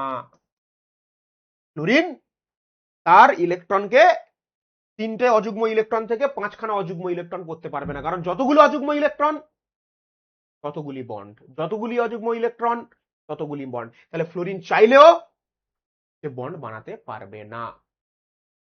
কি বললাম, বোঝা গেল? তাহলে যেহেতু ফ্লুরিনের ডি কক্ষক নেই, তাই ফ্লুরিন 5খানা বন্ধন করতে পারে না, অর্থাৎ NCl5, very very important, NF5, এগুলো কখনো সম্ভব নয়। তাহলে ফ্লুরিন 5টা সমযোজী বন্ধন করতে পারবে না। 4টে পর্যন্ত করতে পারে, বাট 5টা পারবে না। কেন 4টে করতে পারে তখন দেখবে, বুঝতে পারবে। চলো আর একটা বিষয় একটু বলি। নাইট্রোজেনের যে বিভিন্ন রকম জারণ অবস্থার এই উদাহরণটা বলা হলো না, এই যে প্রথম পয়েন্ট ছিল আমাদের, এই পয়েন্টটা,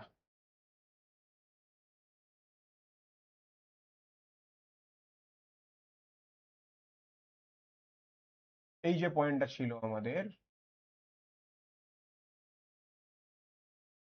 এই যে পয়েন্ট, যে নাইট্রোজেন +5 +4 +3 +2 +1 0 -1 -2 -3, এই যে জারণ অবস্থাগুলো নাইট্রোজেন দেখায়, মনে করো NO2 N2O3 N2O5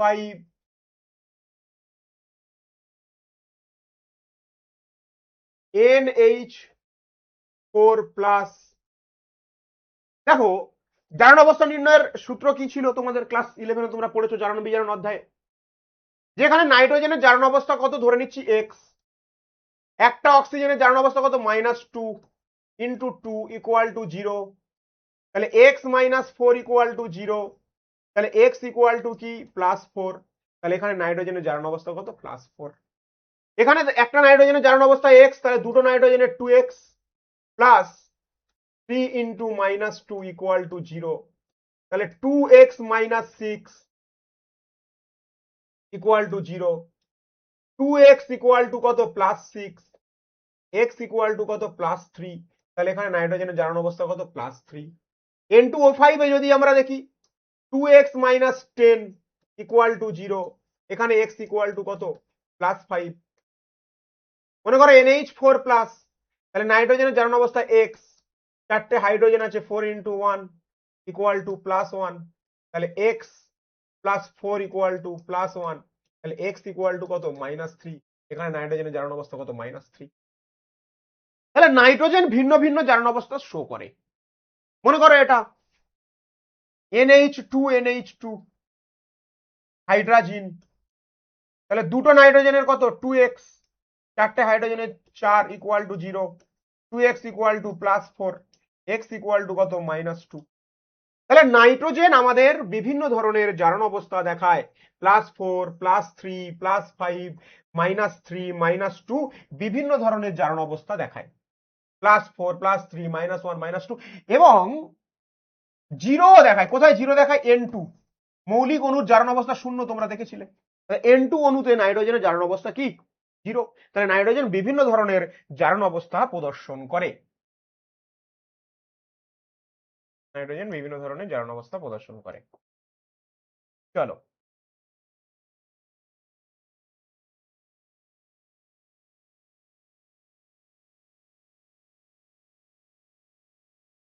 বলছে অ্যান্টিমনি +5 অপেক্ষা বিসমাথ +5 একটি শক্তিশালী জারক পদার্থ।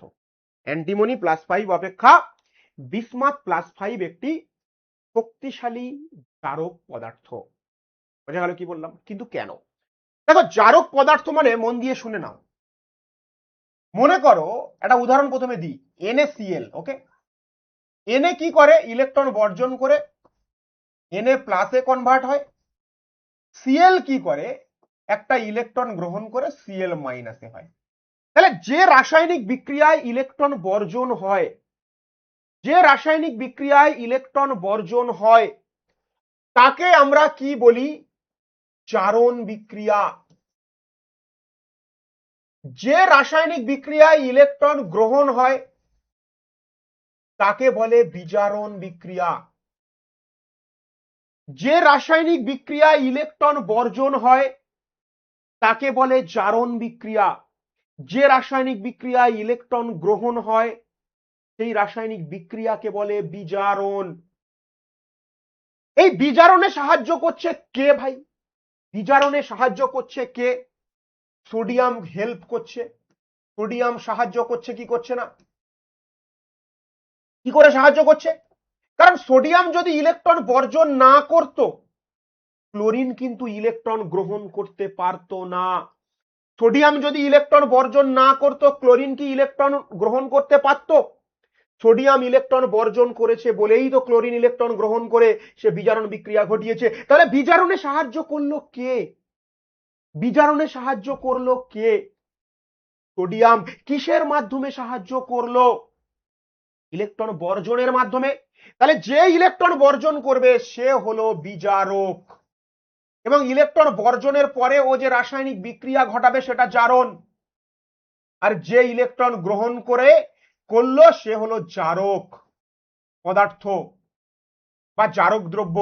যে ইলেকট্রন বর্জন করে সে বিজারক দ্রব্য, কিন্তু ইলেকট্রন গ্রহণ করার পরে যে বিক্রিয়াটা সংঘটিত হয় সেটা হলো বিজারণ বিক্রিয়া। তাহলে আমরা কি বুঝলাম? যে ইলেকট্রন বর্জন করে সে কিন্তু বিজারক। তাহলে অ্যান্টিমনি অপেক্ষা বিসমাথ একটি শক্তিশালী বলছে জারক দ্রব্য। তার মানে আমাকে দেখাতে হবে যে অ্যান্টিমনি এবং বিসমাথের মধ্যে কে ইলেকট্রন ভালো গ্রহণ করতে পারে। যে ইলেকট্রন ভালো গ্রহণ করতে পারবে সে ভালো জারক। এবং আমরা জানি যে অ্যান্টিমনি গ্রুপ 15 মৌলের মধ্যে অ্যান্টিমনি আছে উপরে, বিসমাথ আছে তলায়। আমি তোমাদেরকে বলেছিলাম যে উপর থেকে নিচে নামলে অ্যান্টিমনির +3 অপেক্ষা বিসমাথের +3 কি বেশি স্টেবল। অ্যান্টিমনির +3 অপেক্ষা বিসমাথের +3 বেশি স্টেবল নিষ্ক্রিয় ইলেকট্রন জড় প্রভাবের কারণে। তাহলে বিসমাথ +5 এখানে ও কি চাইবে? ও বিসমাথ +5 সবসময় চাইবে কারোর কাছ থেকে দুখানা ইলেকট্রন গ্রহণ করে ও বিসমাথ +3 তে কনভার্ট হতে। বিসমাথ +5 দুখানা ইলেকট্রন গ্রহণ করে ও বিসমাথ +3 তে কনভার্ট হতে চাইবে। বোঝা গেল কি বললাম? তো বিসমাথ +3 এখানে তাহলে কি? বিসমাথ +3 এখানে তীব্র জারক পদার্থ, কারণ বিসমাথ +3 ইলেকট্রন গ্রহণ করার প্রবণতা অ্যান্টিমনি +5 অপেক্ষা বেশি বিসমাথ +5 এর। ওকে।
চলো তাহলে বোঝা গেল।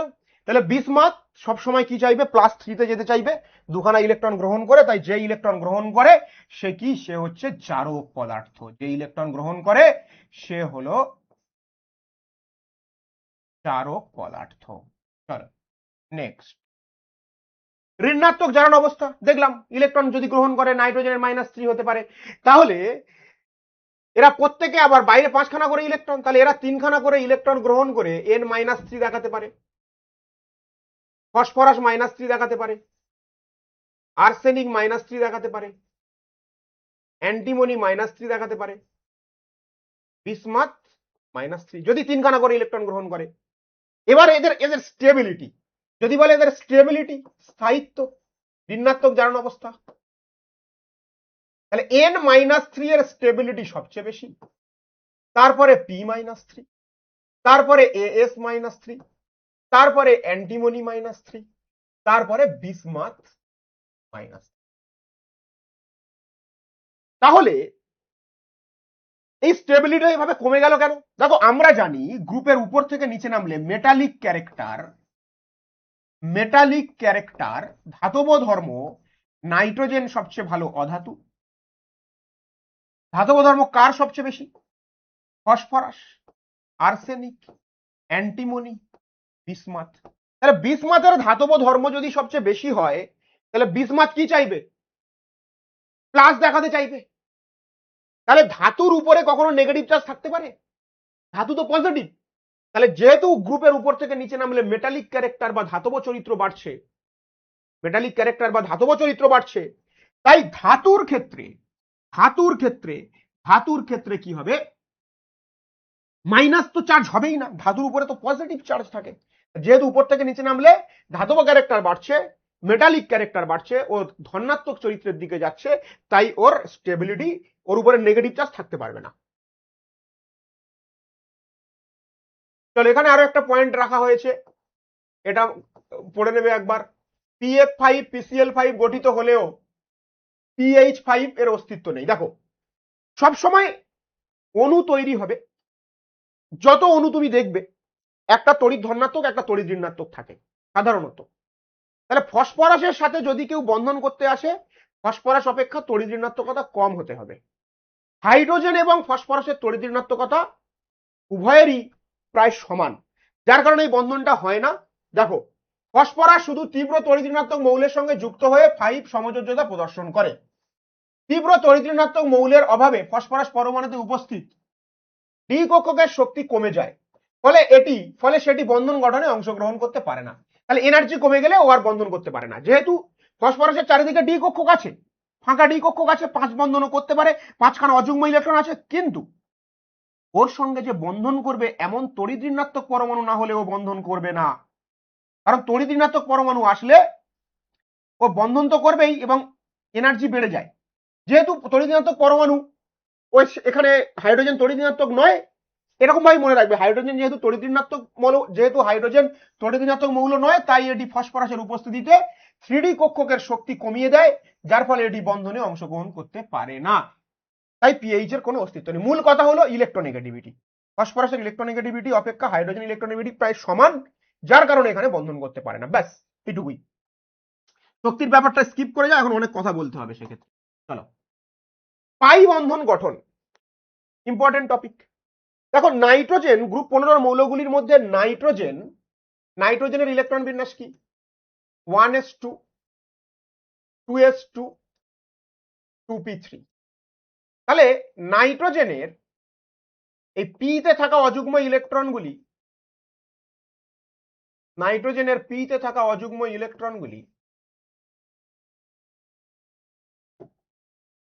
এরকম ভাবে থাকে। আরো একটা নাইট্রোজেন,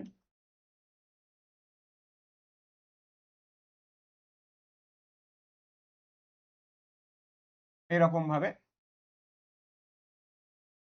পাশাপাশি বন্ধন করে, এটা পাই বন্ধন, এটা পাই বন্ধন। তাহলে নাইট্রোজেনের আকার ছোট এবং ইলেকট্রোনেগেটিভিটি অনেক বেশি হওয়ার কারণে, নাইট্রোজেনের আকার অনেক ছোট এবং ইলেকট্রোনেগেটিভিটি অনেক বেশি হওয়ার কারণে নাইট্রোজেন আর নাইট্রোজেনের মধ্যে পাই বন্ধনটা অনেক ভালো হয়, কারণ যত কাছাকাছি থাকবে অরবিটাল গুলো তত কিন্তু তারা একে অপরের সাথে অভিলেপনের মাধ্যমে পাই বন্ধন করবে। আকার যত বড় হবে তারা একে অপরের থেকে দূরে সরতে থাকবে, পাই বন্ধন কিন্তু অতটা ইজিলি হবে না, পাই বন্ধন অতটা ইজিলি হবে না। কি বলা বোঝা গেল? তাহলে নাইট্রোজেনের যেহেতু আকার ছোট, ফলে নাইট্রোজেন পিপাই পিপাই বন্ধন করে। নাইট্রোজেন কি করে? পিপাই পিপাই বন্ধন, কারণ এটাও টুপি, এদিকেও টুপি, এটাও টুপি, এটাও টুপি, এটাও টুপি, এটাও টুপি, তিনখানা পি কক্ষক, পিতে তিনখানা অযুগ্ম ইলেকট্রন ছিল, এরা একে অপরের সঙ্গে বন্ধন করলো। চলো, তাহলে গ্রুপ 15 অন্যান্য মৌলগুলির আকার বড় হওয়ার কারণে তারা পিপাই পিপাই বন্ধন করে না। তারা কি করে না? পিপাই পিপাই বন্ধন করে না। নাইট্রোজেন একমাত্র পিপাই পিপাই বন্ধন করে, বাট অন্যান্য ফসফরাস, আর্সেনিক, অ্যান্টিমনি, বিসমাথ এরা করে না। বাট এরা কিন্তু ফসফরাস, আর্সেনিক, অ্যান্টিমনি, বিসমাথ এরা কি বন্ধন করে? এরা কিন্তু পিপাই পিপাই বন্ধন করে। চলো দেখাচ্ছি। দেখো, আকারে ছোট ও তড়িৎ ঋণাত্মকতা খুব বেশি হওয়ায় গ্রুপ 15 মৌলসমূহের মধ্যে একমাত্র নাইট্রোজেন অন্যান্য বিভিন্ন মৌলের সঙ্গে যুক্ত হয়ে পিপাই পিপাই বন্ধন গঠন করতে পারে। অন্যান্য মৌলসমূহের ক্ষেত্রে পি কক্ষকের আকার বড়। অন্যান্য মানে কারা? Arsenic, phosphorus, antimony, bismuth. অন্যান্য মৌলের ক্ষেত্রে আকার বড় এবং তড়িৎ ঋণাত্মকতা অপেক্ষাকৃত কম হওয়ায় এরা সাধারণত পিপাই পিপাই বন্ধন গঠন করে না। তাহলে কে গঠন করে পিপাই পিপাই বন্ধন? একমাত্র নাইট্রোজেন, বাকি কেউ কিন্তু করে না। চলো, নাইট্রোজেন বাদে গ্রুপের অন্যান্য মৌলগুলির যোজ্যতা কক্ষে পি কক্ষক থাকায় এরা ডিপাই পিপাই অভিলেপনের দ্বারা বহু বন্ধন গঠন করতে পারে। একটা উদাহরণ নেওয়া হয়েছে কি? POCl3। দেখো, ব্যাপারটাকে ভালো করে বুঝতে হবে আমাদেরকে। POCl3 যদি এর গঠনটাকে আমরা দেখি, POCl3 এই ফসফরাসের সংকরায়ন কি? তোমরা অলরেডি ক্লাস 12 এ পড়ছো, মানে এগুলো জানো। এখানে ফসফরাসের সংকরায়ন হচ্ছে sp3, আর এই যে অক্সিজেন আছে এখানে, এই অক্সিজেনের সংকরায়ন হচ্ছে sp2। এই অক্সিজেনের সংকরায়ন কি? sp। দেখো কিভাবে করলাম sp2, একটা সিগমা বন্ড আর দুটো লোন পেয়ার যোগ করলে কত হবে? 3। Sigma bond plus lone pair করেও আমরা সংকরায়ন বের করতে পারি। কোনো পরমাণুর চারিদিকে সিগমা বন্ড আর লোন পেয়ারের সমষ্টি যদি 3 হয়, এইচ এর মান 3, সংকরায়ন sp2। তাহলে দেখো, এই যৌগে যদি আমরা অক্সিজেনের ইলেকট্রন বিন্যাসটা একবার আঁকি, তাহলে কি হবে বলো? 1s2, 2s2, 2p4। ওকে, তাহলে 2s এ কটা ইলেকট্রন? দুখানা। 2p তে কটা ইলেকট্রন? 1, 2, 3, 4। তাহলে এরা যদি সংকরায়ন ঘটায় তাহলে কি হবে? একটা s, sp2 মানে কি? একটা s আর দুটো p এর সংকরায়ন ঘটবে। তাহলে একটা s আর দুটো p এর সংকরায়ন ঘটলে sp2 সংকর কক্ষক তৈরি হবে। এই আর একটা এখানে অসংকরায়িত p। দেখো, 2s আর 2p, তাহলে আমরা জেনে গেছি যে অক্সিজেনের সংকরায়ন sp2। তাহলে একটা s কক্ষকে দুখানা যুগ্ম থাকতে পারে। সবসময় যে অযুগ্ম ইলেকট্রন থাকবে সংকর কক্ষে এমনটা নয়, মানে অযুগ্ম ইলেকট্রন থাকবে এমনটা নয়, যুগ্ম ইলেকট্রনও থাকতে পারে। তাহলে 2s এ কটা যুগ্ম ইলেকট্রন আছে? দুটি। 2p তে কটা যুগ্ম ইলেকট্রন আছে? দুটি। আর আরেকটা p তে কটা অযুগ্ম ইলেকট্রন আছে? একটি। তাহলে তিনটে সংকরায়ন ঘটি sp2 করলো। তাহলে এখানে প্রত্যেকটা সংকরায়ন কি? sp2। যেখানে দুটো sp2 তে যুগ্ম ইলেকট্রন আছে, তাহলে যদি কেউ বলে যে POCl3 অণুতে এই লোন পেয়ার দুটো কোথায় আছে? sp2 সংকর কক্ষে। এই লোন পেয়ারটা কোথায় আছে? sp2 সংকর কক্ষে। আর একটা অযুগ্ম ইলেকট্রন কোথায় আছে? sp2 তে। তাহলে আর এই ফসফরাসের যদি আমরা ইলেকট্রন বিন্যাস করি, আমাদের কি হবে বলো? 3s2, 3p3, 3d0। তাহলে 3s এ কটা আছে? দুটি। 3p তে কটা আছে? তিনটি। 3d আমাদের কি আছে বলো? ফাঁকা। এবার এই s থেকে একটা ইলেকট্রন যদি d তে চলে যায়, তাহলে s এ হয়ে গেল একটা, p তে হয়ে গেল তিনখানা, আর d তে চলে যাচ্ছে কতগুলি? একটি। তাহলে এখন সংকরায়ন ঘটালে কি হবে? যদি তাহলে সংকরায়ন কি বলো, এর সংকরায়ন কি? এর সংকরায়ন কি? ফসফরাস সংকরায়ন sp3। তাহলে একটা এস আর তিনটে পি যদি মিলে যায়, একটা এস আর তিনটে পি যদি মিলে যায়, তাহলে চারটে সংকর কক্ষক তৈরি হবে, যেগুলো প্রত্যেকটা কি sp3। আর একটা কি পড়ে থাকবে আমাদের বলো, অসংকরায়িত, অসংকরায়িত ডি পড়ে রয়েছে একটা।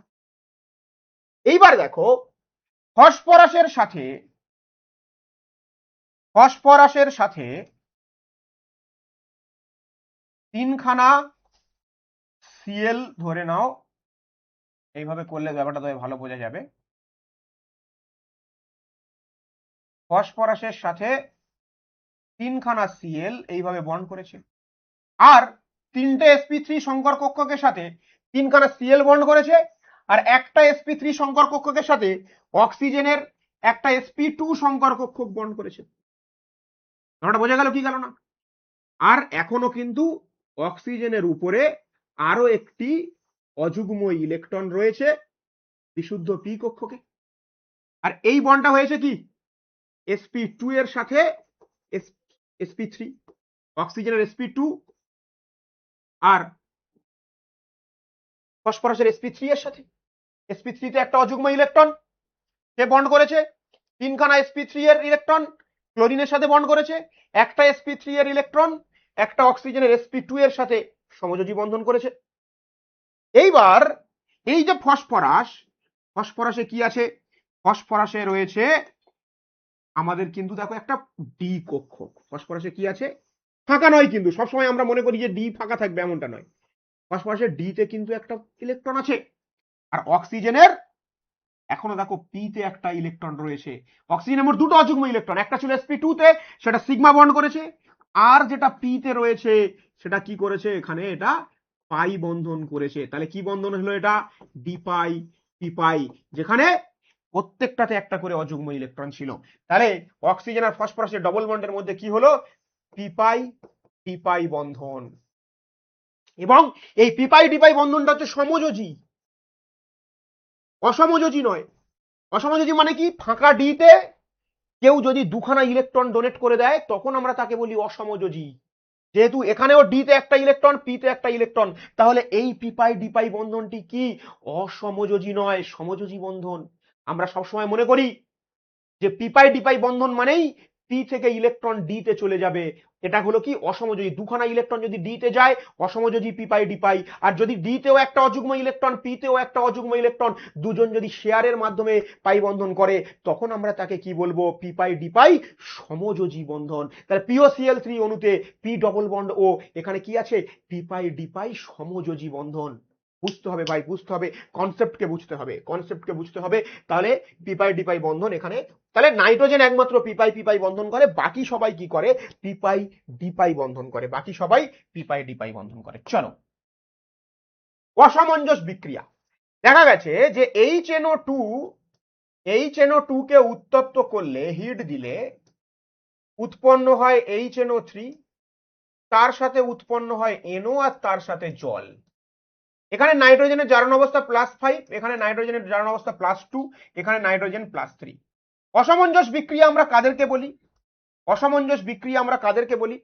যে যে পদার্থটা নিয়ে আমরা রাসায়নিক বিক্রিয়া শুরু করছি, তার যে জারণ অবস্থা, সে রাসায়নিক বিক্রিয়া করার পরে শুরুতে যে জারণ অবস্থাটা ছিল তার থেকে একবার বাড়ে আর একবার কমে। তাহলে দেখো এখানে নাইট্রোজেনের HNO3 তে নাইট্রোজেনের জারণ অবস্থা +5, আগে ছিল নাইট্রোজেন +3, ও বেড়ে হয়েছে +5, আবার একবার কমে হয়েছে +2, এবং এইটা ছিল দেখো এই দুটোর মধ্যবর্তী ভ্যালু। তাহলে আমরা কি বলবো? এটা কি?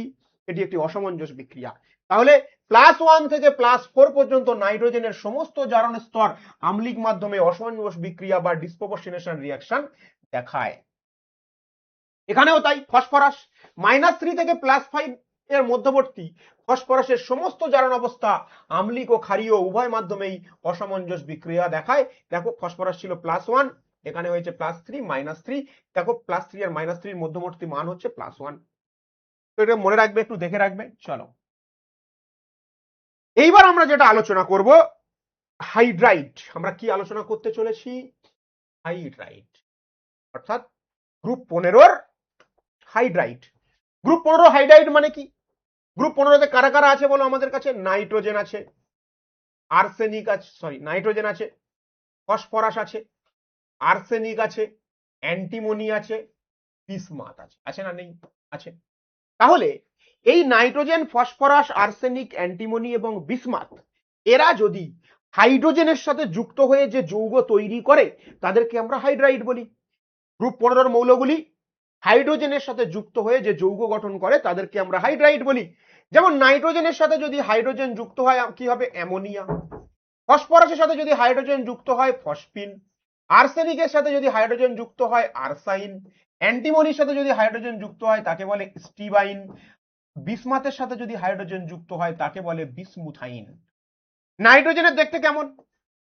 NH3। এটাকে আমরা কি বলি? আচ্ছা, এর নাম কি তাহলে বলো? অ্যামোনিয়া। NH3 কে আমরা কি বলি? NH3 কে আমরা বলি অ্যামোনিয়া। NH3 কে আমরা কি বলি? অ্যামোনিয়া। ওকে।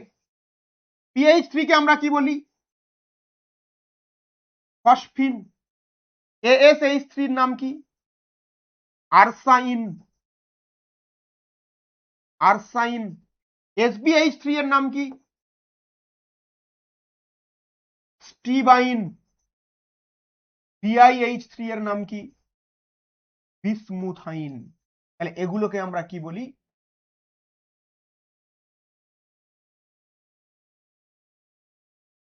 এগুলোকে আমরা কি বলি? এগুলোকে আমরা বলি গ্রুপ 15 হাইড্রাইড। গ্রুপ 15 কি বলি আমরা? হাইড্রাইড বলি। ওকে, চলো তাহলে গ্রুপ 15 মৌলের সাথে হাইড্রোজেন যুক্ত হলে আমরা কি বলি? গ্রুপ 15 মৌলের সাথে হাইড্রোজেন যুক্ত হলে আমরা কি বলি? হাইড্রাইড বলি। চলো, হাইড্রাইড প্রস্তুতি। আমরা হাইড্রাইড প্রস্তুতি কিভাবে করব? দেখো, তোমরা ছোটবেলায় একটা যৌগ দেখেছিলে Mg3N2, ম্যাগনেসিয়াম নাইট্রাইট। এর সাথে যদি আমরা জল মিশিয়ে দিই, জল যোগ করে দিই, তাহলে এটা উৎপন্ন হয়ে যাবে কি? MgOH এর হোল টু ম্যাগনেসিয়াম হাইড্রোক্সাইড। আর তার সাথে উৎপন্ন হবে এখানে কি? NH3, ammonia. তাহলে এইভাবে আমরা হাইড্রাইড পেতে পারি। আর কিভাবে হাইড্রাইড পেতে পারি? এটা ছাড়াও দেখো, এটা ছাড়াও আমরা মনে করো নাইট্রোজেনের সাথে হাইড্রোজেন হেবার পদ্ধতিতে ছোটবেলায় পড়ে এসছো, কি তৈরি হয় বলো? অ্যামোনিয়া গ্যাস তৈরি হয় নাইট্রোজেন গ্যাসের সাথে হাইড্রোজেন গ্যাসের বিক্রিয়ায়। Ca3P2, calcium phosphide. এর সাথে যদি আমরা জল মিশিয়ে দিই তাহলে এটা উৎপন্ন হবে কি? CaOH এর হোল টু, তার সাথে PH। এরকম ভাবে আমরা কি পেতে পারি? এরকম ভাবে আমরা হাইড্রাইড পেতে পারি, NH3PH3। বোঝা গেল কি বললাম?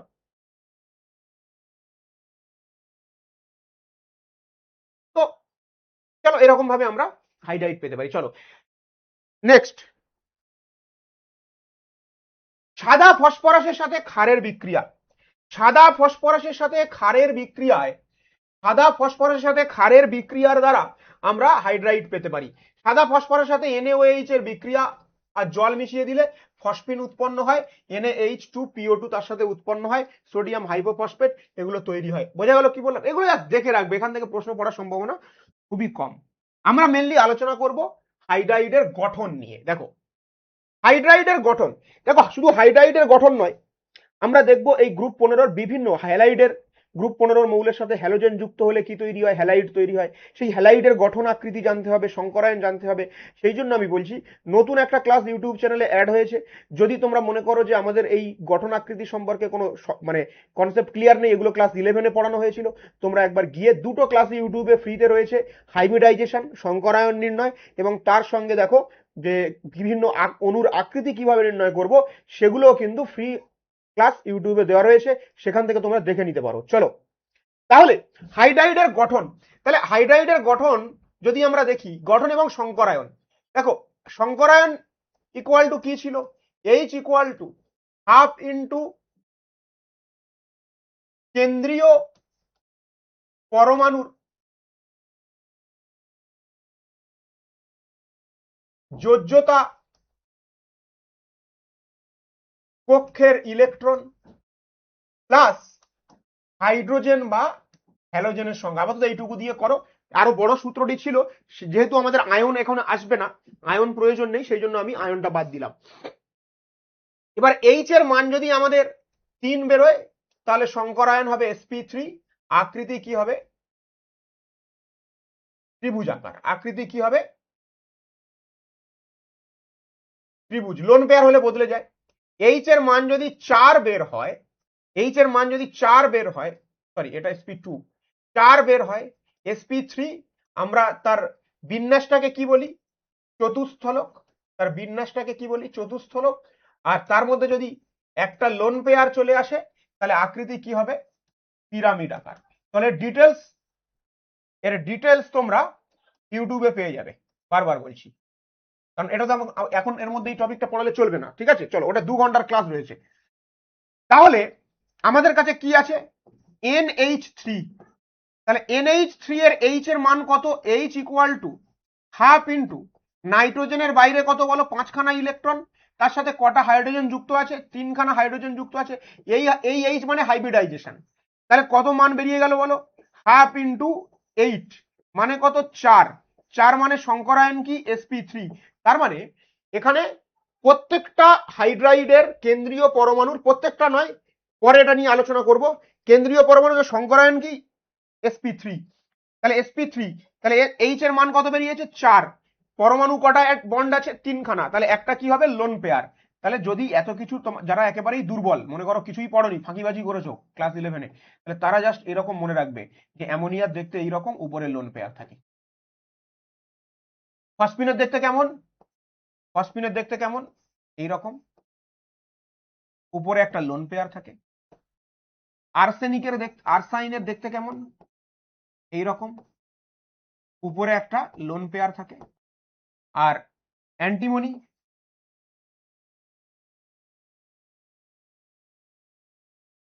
তাহলে এদের মধ্যে একমাত্র অ্যামোনিয়া এর দেখতে একেবারে পিরামিডের মতো।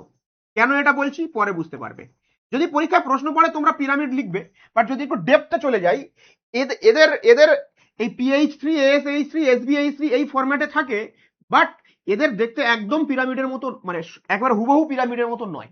কেন নয় পরে বুঝতে পারবে। বাট যদি পরীক্ষায় প্রশ্ন দেয়, আচ্ছা এত ডেপথে গিয়ে লাভ নেই, যদি পরীক্ষায় প্রশ্ন দেয় যে হাইড্রাইডের গঠনাকৃতি কেমন, তাহলে তোমরা কি বলবে হাইড্রাইডের গঠনাকৃতি কেমন পিরামিড।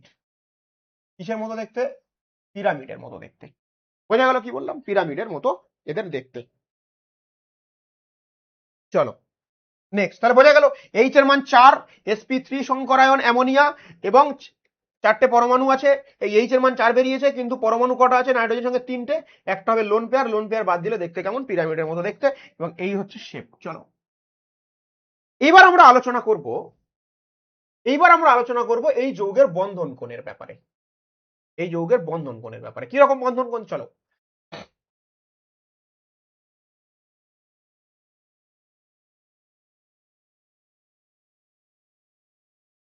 NH3,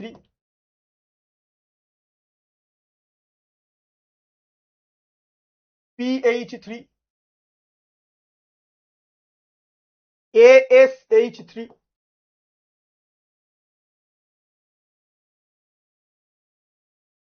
SbH3, BiH3। চলো দেখো, যদি আমরা ইলেকট্রোনেগেটিভিটি বা তড়িৎ ঋণাত্মকতার কনসেপ্টে যাই, তাহলে এদের মধ্যে গ্রুপের উপর থেকে নিচে নামলে তড়িৎ ঋণাত্মকতা কি হয়, হ্রাস পায়। তাহলে নাইট্রোজেনের তড়িৎ ঋণাত্মকতা সবচেয়ে বেশি, তারপরে ফসফরাস, তারপরে আর্সেনিক, তারপরে অ্যান্টিমনি, তারপরে বিসমাথ, রাইট। এবার দেখো নাইট্রোজেনের তড়িৎ ঋণাত্মকতা যেহেতু বেশি, তাহলে এই NH বন্ডের ইলেকট্রন কোথায় থাকবে, নাইট্রোজেনের দিকে সরে থাকবে। ফসফরাসের তড়িৎ ঋণাত্মকতা যেহেতু কম, তাহলে একটু দূরে থাকবে এদিকে। আর্সেনিকের যেহেতু আরো কম, তাহলে আরেকটু দূরে থাকবে এদিকে। অ্যান্টিমনির ক্ষেত্রে আরো একটু দূরে থাকবে, বিসমাথের ক্ষেত্রে একদম হাইড্রোজেনের কাছে থাকবে। তাহলে তড়িৎ ঋণাত্মকতা যত বেশি হচ্ছে, বন্ডেড ইলেকট্রনগুলি, বন্ড পেয়ারের ইলেকট্রনগুলি কোন দিকে সরে যাচ্ছে, তড়িৎ ঋণাত্মকতা যত বেশি হচ্ছে, বন্ডেড ইলেকট্রনগুলি কেন্দ্রীয় পরমাণুর দিকে সরে যাচ্ছে। যত কেন্দ্রীয় পরমাণুর দিকে সরে যাচ্ছে, বন্ড পেয়ারের ইলেকট্রনগুলো তত কি হচ্ছে, কাছাকাছি আসছে। তাহলে বন্ড পেয়ারের ইলেকট্রন যদি কাছাকাছি আসে, তাহলে এই ইলেকট্রন আর ইলেকট্রনের মধ্যে কি হবে, রিপালশন হবে, বিকর্ষণ হবে।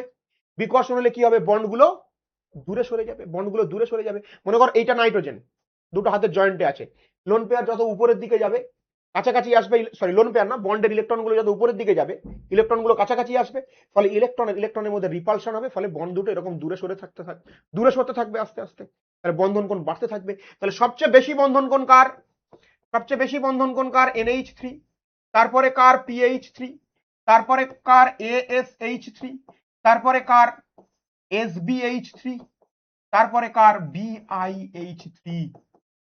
HEH মানে কি, ই মানে হচ্ছে এখানে ইটা নেওয়া হয়েছে যে কেন্দ্রীয় পরমাণু যে কোনো, আর HEH মানে হচ্ছে হাইড্রোজেন, কেন্দ্রীয় পরমাণু হাইড্রোজেন, এইটা। তাহলে বোঝা গেল বন্ধন কোণ অ্যামোনিয়া সবচেয়ে বেশি। এবং তোমরা যদি দেখো যে অ্যামোনিয়ার সংকরায়ন sp3, তাহলে ওর বন্ধন কোণ হওয়ার কথা ছিল 109 ডিগ্রি 28 মিনিট, বাট 109 ডিগ্রি না হয়ে এটা 107.8 এর কাছাকাছি এরকম হয়, 107.8 ডিগ্রি। আর বাকি এরা যারা রয়েছে এদের প্রত্যেকটার মধ্যে বন্ধন কোণের পার্থক্য 1 ডিগ্রি বা 2 ডিগ্রি করে।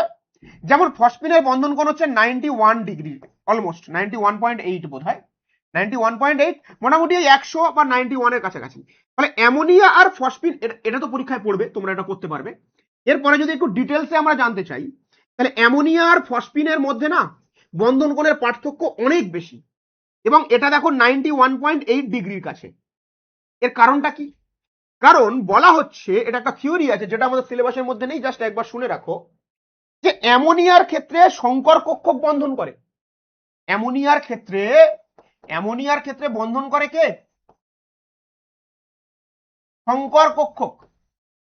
আর ফসফিন, আর্সাইন, স্টিবাইন, বিসমুথাইন, এদের ক্ষেত্রে বন্ধন করে বিশুদ্ধ পি কক্ষক। তাহলে বিশুদ্ধ পি কক্ষক যদি বন্ধন করে, মনে করো এইরকম, বিশুদ্ধ পি কক্ষক যদি বন্ধন করে, তাহলে পি কক্ষকগুলির মধ্যে বন্ধন কোণ কত ডিগ্রি? দেখো এটা 109 ডিগ্রি 28 মিনিট হয় কেন? কারণ sp3 সংকর কক্ষকগুলির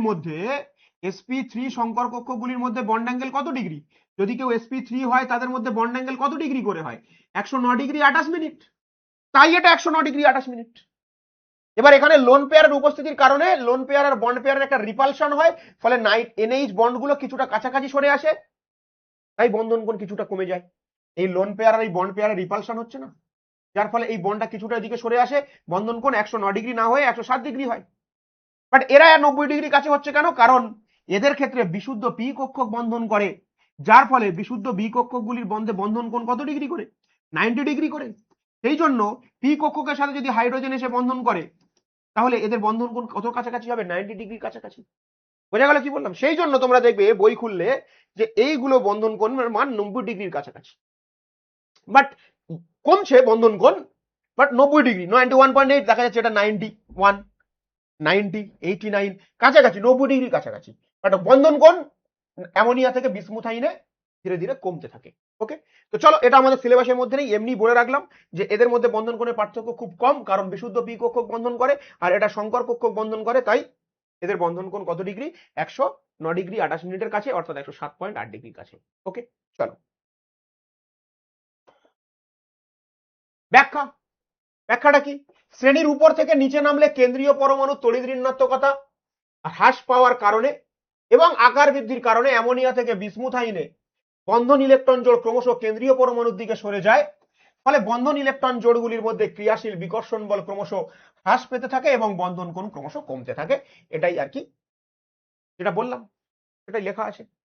চলো নেক্সট, দ্রাব্যতা মানে কি? জলের এখানে মেনলি জলে দ্রাব্যতা মানে কি?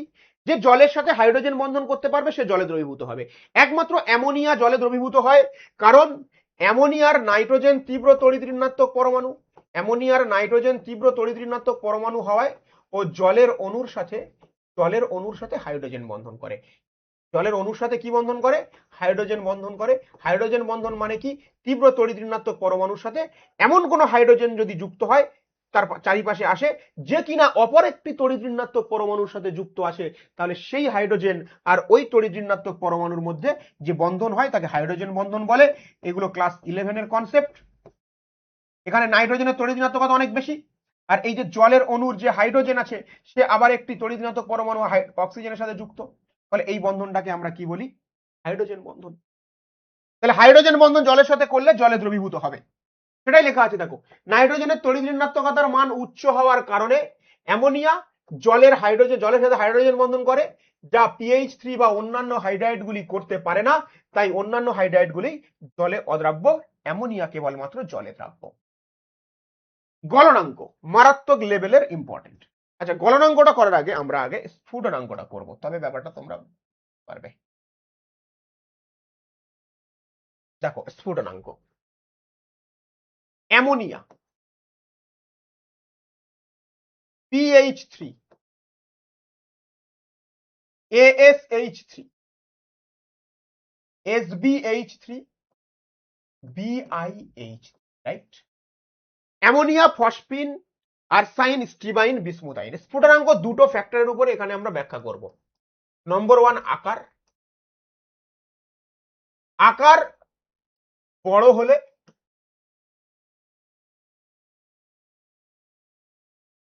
ভ্যান্ডার ওয়াল আকর্ষণ বেশি হয়।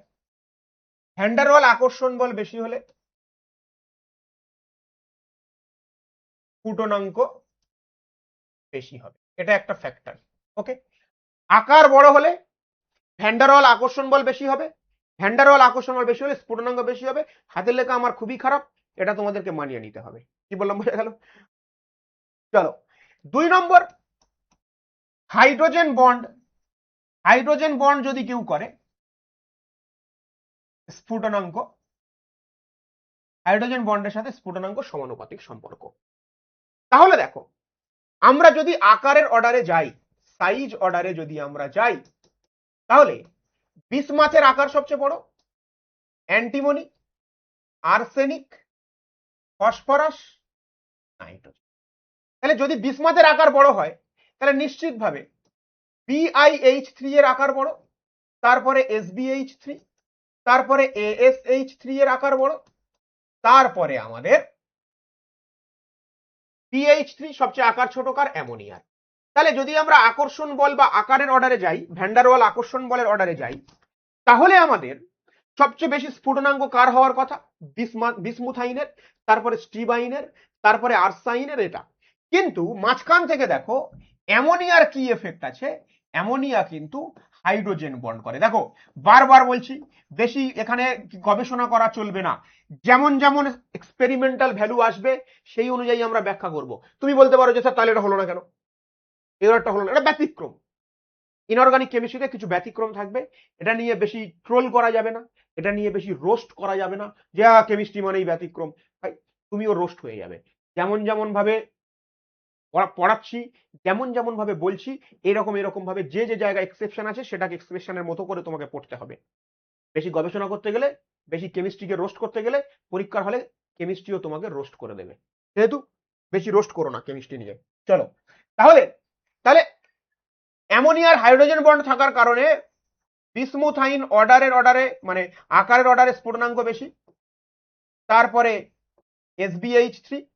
এইবার অ্যামোনিয়ার হাইড্রোজেন বন্ধন জনিত কারণে অ্যামোনিয়ার স্ফুটনাঙ্ক দেখা গেছে আর্সাইনের থেকে বেশি হয়, তারপরে ASH3, শেষে PH3, মনে থাকে যেন। তাহলে অ্যান্টিমোনিয়ার বিসমাথের এটা আকারের কনসেপ্টে ব্যাখ্যা হবে, সাইজ অর্ডার। অ্যামোনিয়া এটা হাইড্রোজেন বন্ধনের কনসেপ্টে। বোঝা গেল? তাহলে এটা অবশ্যই আমাদেরকে মনে রাখতে হবে, এটা অবশ্যই আমাদেরকে মনে রাখতে হবে, স্ফুটনাঙ্কের অর্ডার। চলো, এর ব্যাখ্যাটা নিশ্চিত এরপরে রয়েছে, এর ব্যাখ্যাটা নিশ্চিত। আচ্ছা, এর ব্যাখ্যাটা লেখা নেই, এটা লেখার দরকার নেই। তাহলে এবার আমরা চলে যাই, গলনাঙ্কটা বুঝিয়ে দিই অ্যামোনিয়া থেকে ফসফিনে। চলো দেখো, গলনাঙ্ক বলছে আন্তরাণবিক হাইড্রোজেন বন্ধন গঠনের কারণে অ্যামোনিয়ার কেলাসে অত্যন্ত ঘন সন্নিবিষ্ট হওয়ার জন্য এটির গলনাঙ্ক সর্বাধিক। অন্যান্য হাইড্রাইড গুলি, দেখো, গলনাঙ্কের ক্ষেত্রে আবার আমরা কেবলমাত্র গলনাঙ্কের ক্ষেত্রে আমরা সরাসরি প্রায়োরিটি দেওয়া হচ্ছে কাকে, হাইড্রোজেনকে। দেখা গেছে অ্যামোনিয়ার গলনাঙ্ক সবচেয়ে বেশি, তোমার তো কিছু করার নেই ভাই, যে অ্যামোনিয়া তার গলনাঙ্ক সবচেয়ে বেশি দেখাচ্ছে, তুমি এখানে বিশেষ আবিষ্কার করে লাভ নেই, ও বেশি দেখাচ্ছে, এটা তোমাকে আগে দেখে নিয়ে ব্যাখ্যাটা করতে হবে। এমন নয় বিজ্ঞানীরা কিছু নিয়ম কানুন দিয়ে দিল, সেই নিয়ম মেনে অ্যামোনিয়া চলবে। অ্যামোনিয়া এত হালকা ভাবে নিও না, বা রাসায়নিক যৌগগুলিকে এত হালকা ভাবে নিলে চলবে না। ওরা কেমন আচরণ করছে সেটা দেখে আমাদের ব্যাখ্যা করতে হবে যে না ও এরকম আচরণ করে কেন। তুমি বলে দেবে আর সেই অনুযায়ী ব্যাখ্যা চলবে, এটা কিন্তু হবে না। তাহলে যেমন ভাবে মলিকুল তার বিহেভিয়ার দেখায়, যেমন ভাবে অণুগুলো তাদের আচরণকে দেখায়, সেইটাকে ব্যাখ্যা করার, সেটাকে দেখে আমরা ব্যাখ্যা করব। দেখা যাচ্ছে অ্যামোনিয়ার গলনাঙ্ক বেশি, কিছু করার নেই, তখন আমরা ব্যাখ্যা জুড়লাম কি যে না তাহলে হাইড্রোজেন বন্ড করে তাই এর গলনাঙ্ক বেশি, আর বাকিগুলো আকার বৃদ্ধির সাথে গলনাঙ্ক বৃদ্ধি পায়। তাহলে এরপরে কি হবে, ফসফিনের গলনাঙ্ক, এরপরে কি হবে,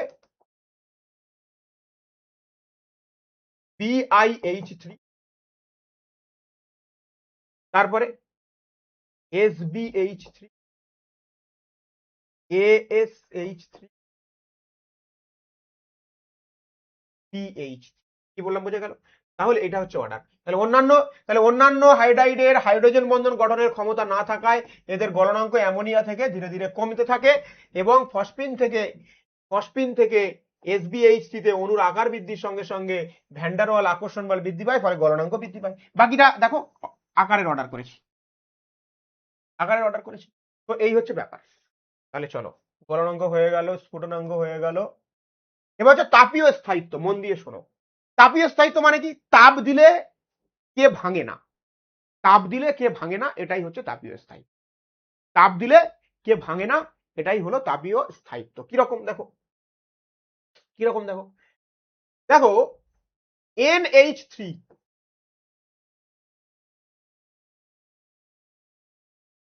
তারপরে কে আছে PH3, তারপরে কে আছে AsH3, তারপরে কে আছে SbH3, তারপরে কে আছে BiH3।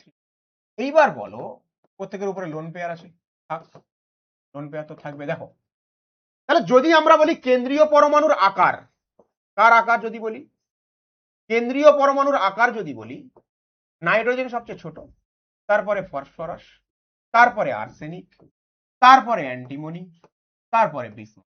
তাহলে কেন্দ্রীয় পরমাণুর আকার যত বড় হবে, কেন্দ্রীয় পরমাণু থেকে হাইড্রোজেনের দূরত্ব বাড়বে। কেন্দ্রীয় পরমাণুর আকার যত বড় হবে, কেন্দ্রীয় পরমাণু থেকে হাইড্রোজেনের দূরত্ব বাড়বে। তাহলে যদি বলি আমরা বন্ধন দৈর্ঘ্য বলি, কেন্দ্রীয় পরমাণুর সাথে যদি আমরা বন্ধন দৈর্ঘ্য বলি, তাহলে কোন বন্ধন সবচেয়ে বড়, BiH বন্ধন সবচেয়ে বড়, তারপরে SbH বন্ধন সবচেয়ে বড়, তারপরে AsH বন্ধন সবচেয়ে বড়, তারপরে PH বন্ধন সবচেয়ে বড়, তারপরে NH বন্ধন সবচেয়ে ছোট। তাহলে বন্ধন যত বড় হবে, বন্ধন যত বড়, বন্ধন তত দুর্বল। যত দূরে দূরে থাকবে তোমরা, তোমাদের মধ্যে বন্ধনটা দুর্বল হবে, আস্তে আস্তে বন্ধন ভেঙে যাবে। তাহলে বন্ধন যত বড়, বন্ধন তত দুর্বল, এবং বন্ধন তত দ্রুত ভেঙে যাবে। তাহলে যে সমস্ত বন্ধন বড়, বন্ড লেন্থ বড়, তাদেরকে কম তাপ দিলে ভেঙে যাবে, তাপীয় স্থায়িত্ব কম।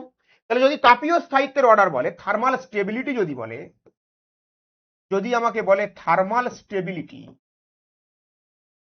যদি আমাকে বলে থার্মাল স্টেবিলিটি, তাহলে কি হবে, কার থার্মাল স্টেবিলিটি সবচেয়ে বেশি, NH3 এর থার্মাল স্টেবিলিটি সবচেয়ে বেশি, তারপরে কে PH3, তারপরে কে AsH3, তারপরে কে SbH3, তারপরে কে BiH3। থার্মাল স্টেবিলিটি কম, কারণ বন্ধন দৈর্ঘ্য সবচেয়ে বড়, বন্ধন দৈর্ঘ্য বড় হলে বন্ধন হবে দুর্বল, কম তাপ দিলে ভেঙে যাবে, থার্মাল স্টেবিলিটি কম।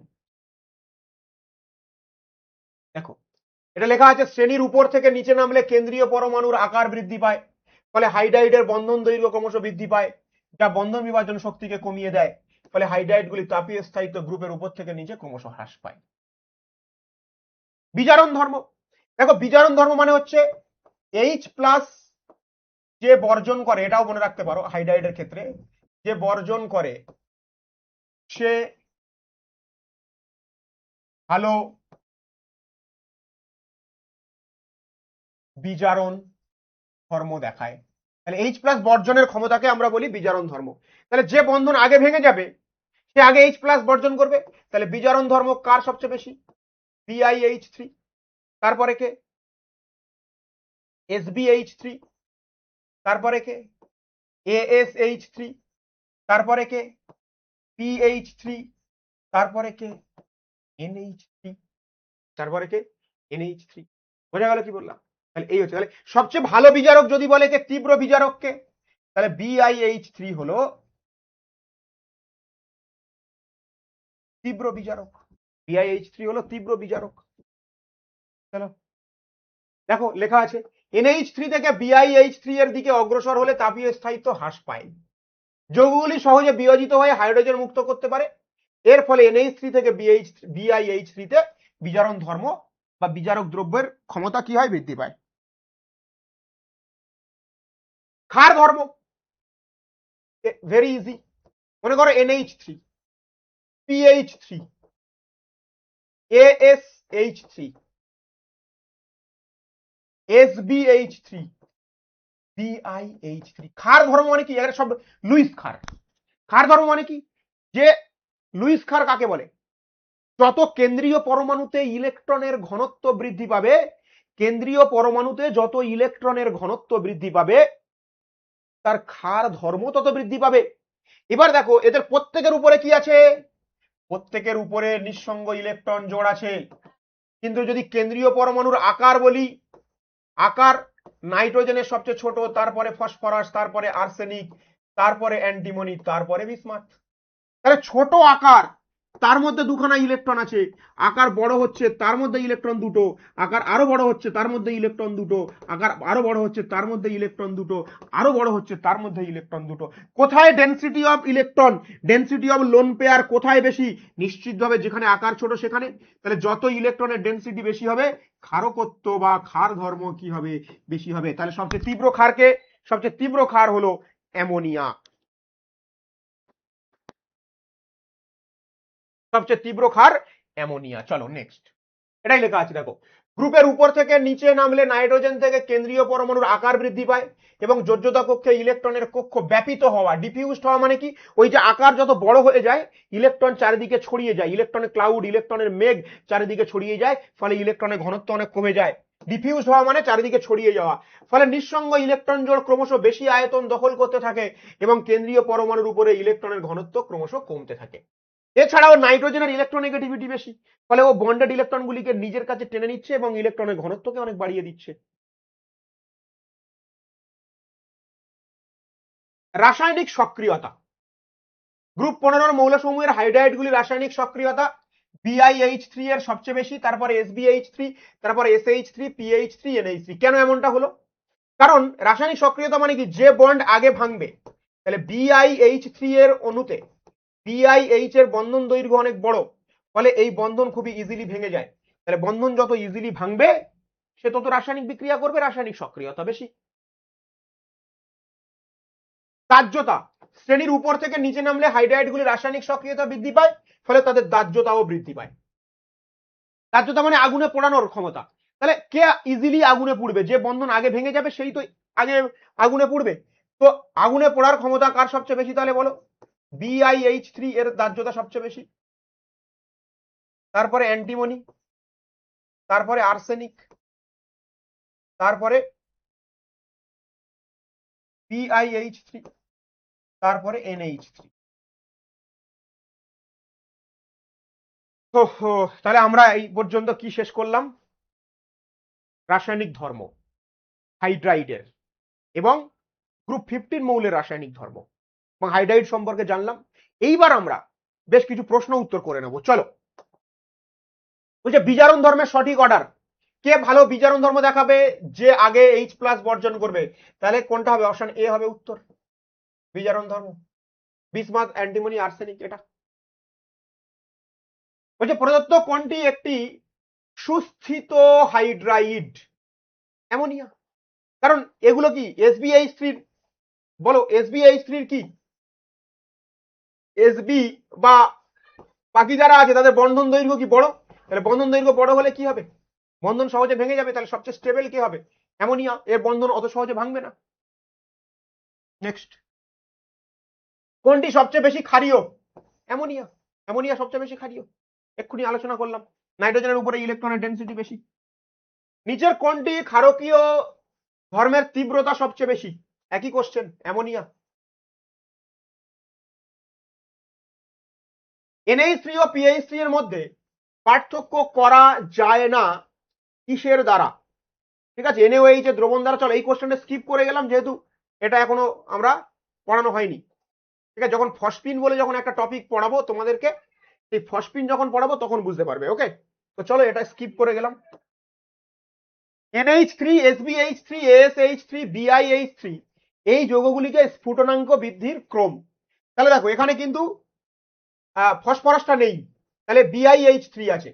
তাহলে আমি কি বলেছিলাম, BiH3 আকারের অর্ডারে যাবে, তারপরে SbH3 ঠিক আছে, তারপরে কে আসবে বলো, NH3, আর সবার শেষে PH3 আসে কিন্তু PH3 নেই, তাহলে এখানে কি হবে, ASH3। তাহলে কোনটা উত্তর হবে, BiH3, SB, NH3, ASH3। আচ্ছা PH3 আবার অপশনের মধ্যে দিয়েছে, তাহলে এটা অপশন এ, আর এখানে লেখা নেই। যাই হোক, BiH3 কি ধরনের দ্রব্য, মানে কি ধরনের পদার্থ, একটু আগে বললাম, ও সবার আগে H প্লাস উৎপন্ন করবে, বন্ড ভেঙে দেবে। তীব্র বিজারক পদার্থ, তীব্র বিজারক পদার্থ, শক্তিশালী বিজারক পদার্থ, বিজারক দ্রব্য, অপশন বি।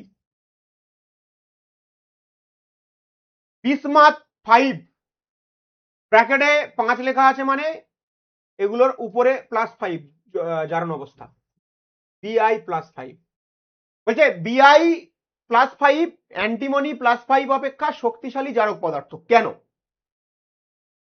নিষ্ক্রিয় ইলেকট্রন জোড় প্রভাবের জন্য, Bi এর আকার এর তুলনায় কম, অ্যান্টিমনি 5 এর যাওয়ার প্রবণতা বেশি, নিষ্ক্রিয় ইলেকট্রন জোড় প্রভাবের জন্য Bi5 এর Bi+ যাওয়ার প্রবণতা কম, নিষ্ক্রিয় ইলেকট্রন জোড় প্রভাবের জন্য, অবশ্যই এটা মূল কারণ।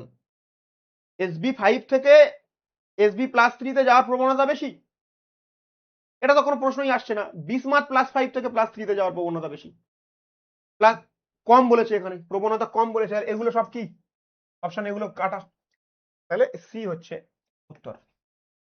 NH3, PH3, ASH3 কে ক্ষারকত্বের অধক্রমে সাজাও।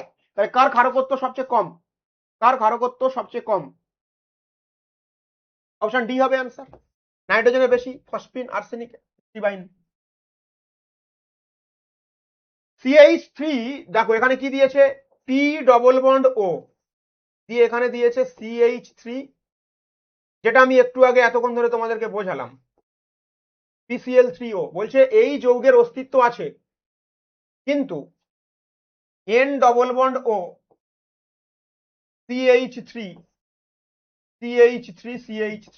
এর অস্তিত্ব নেই, এর অস্তিত্ব আছে। কেন কি কারণ, ফসফরাসের ফাঁকা ডি আছে, তাই পিপাই ডিপাই বন্ধন সম্ভব। ফসফরাসের 3d অরবিটাল থাকলেও পিপাই ডিপাই বন্ধন গঠন করতে পারে না, এটা তো ডাহা ভুল, পিপাই ডিপাই বন্ধন গঠন করতে পারে। নাইট্রোজেনের যোজ্যতা কক্ষে ডি অরবিটাল না থাকায় এর সমযোজ্যতা 4 এর বেশি প্রসারিত হয় না। অবশ্যই এটা ঠিক, কারণ নাইট্রোজেন এখানে ক বন্ধন করেছে, নাইট্রোজেন 5 বন্ধন।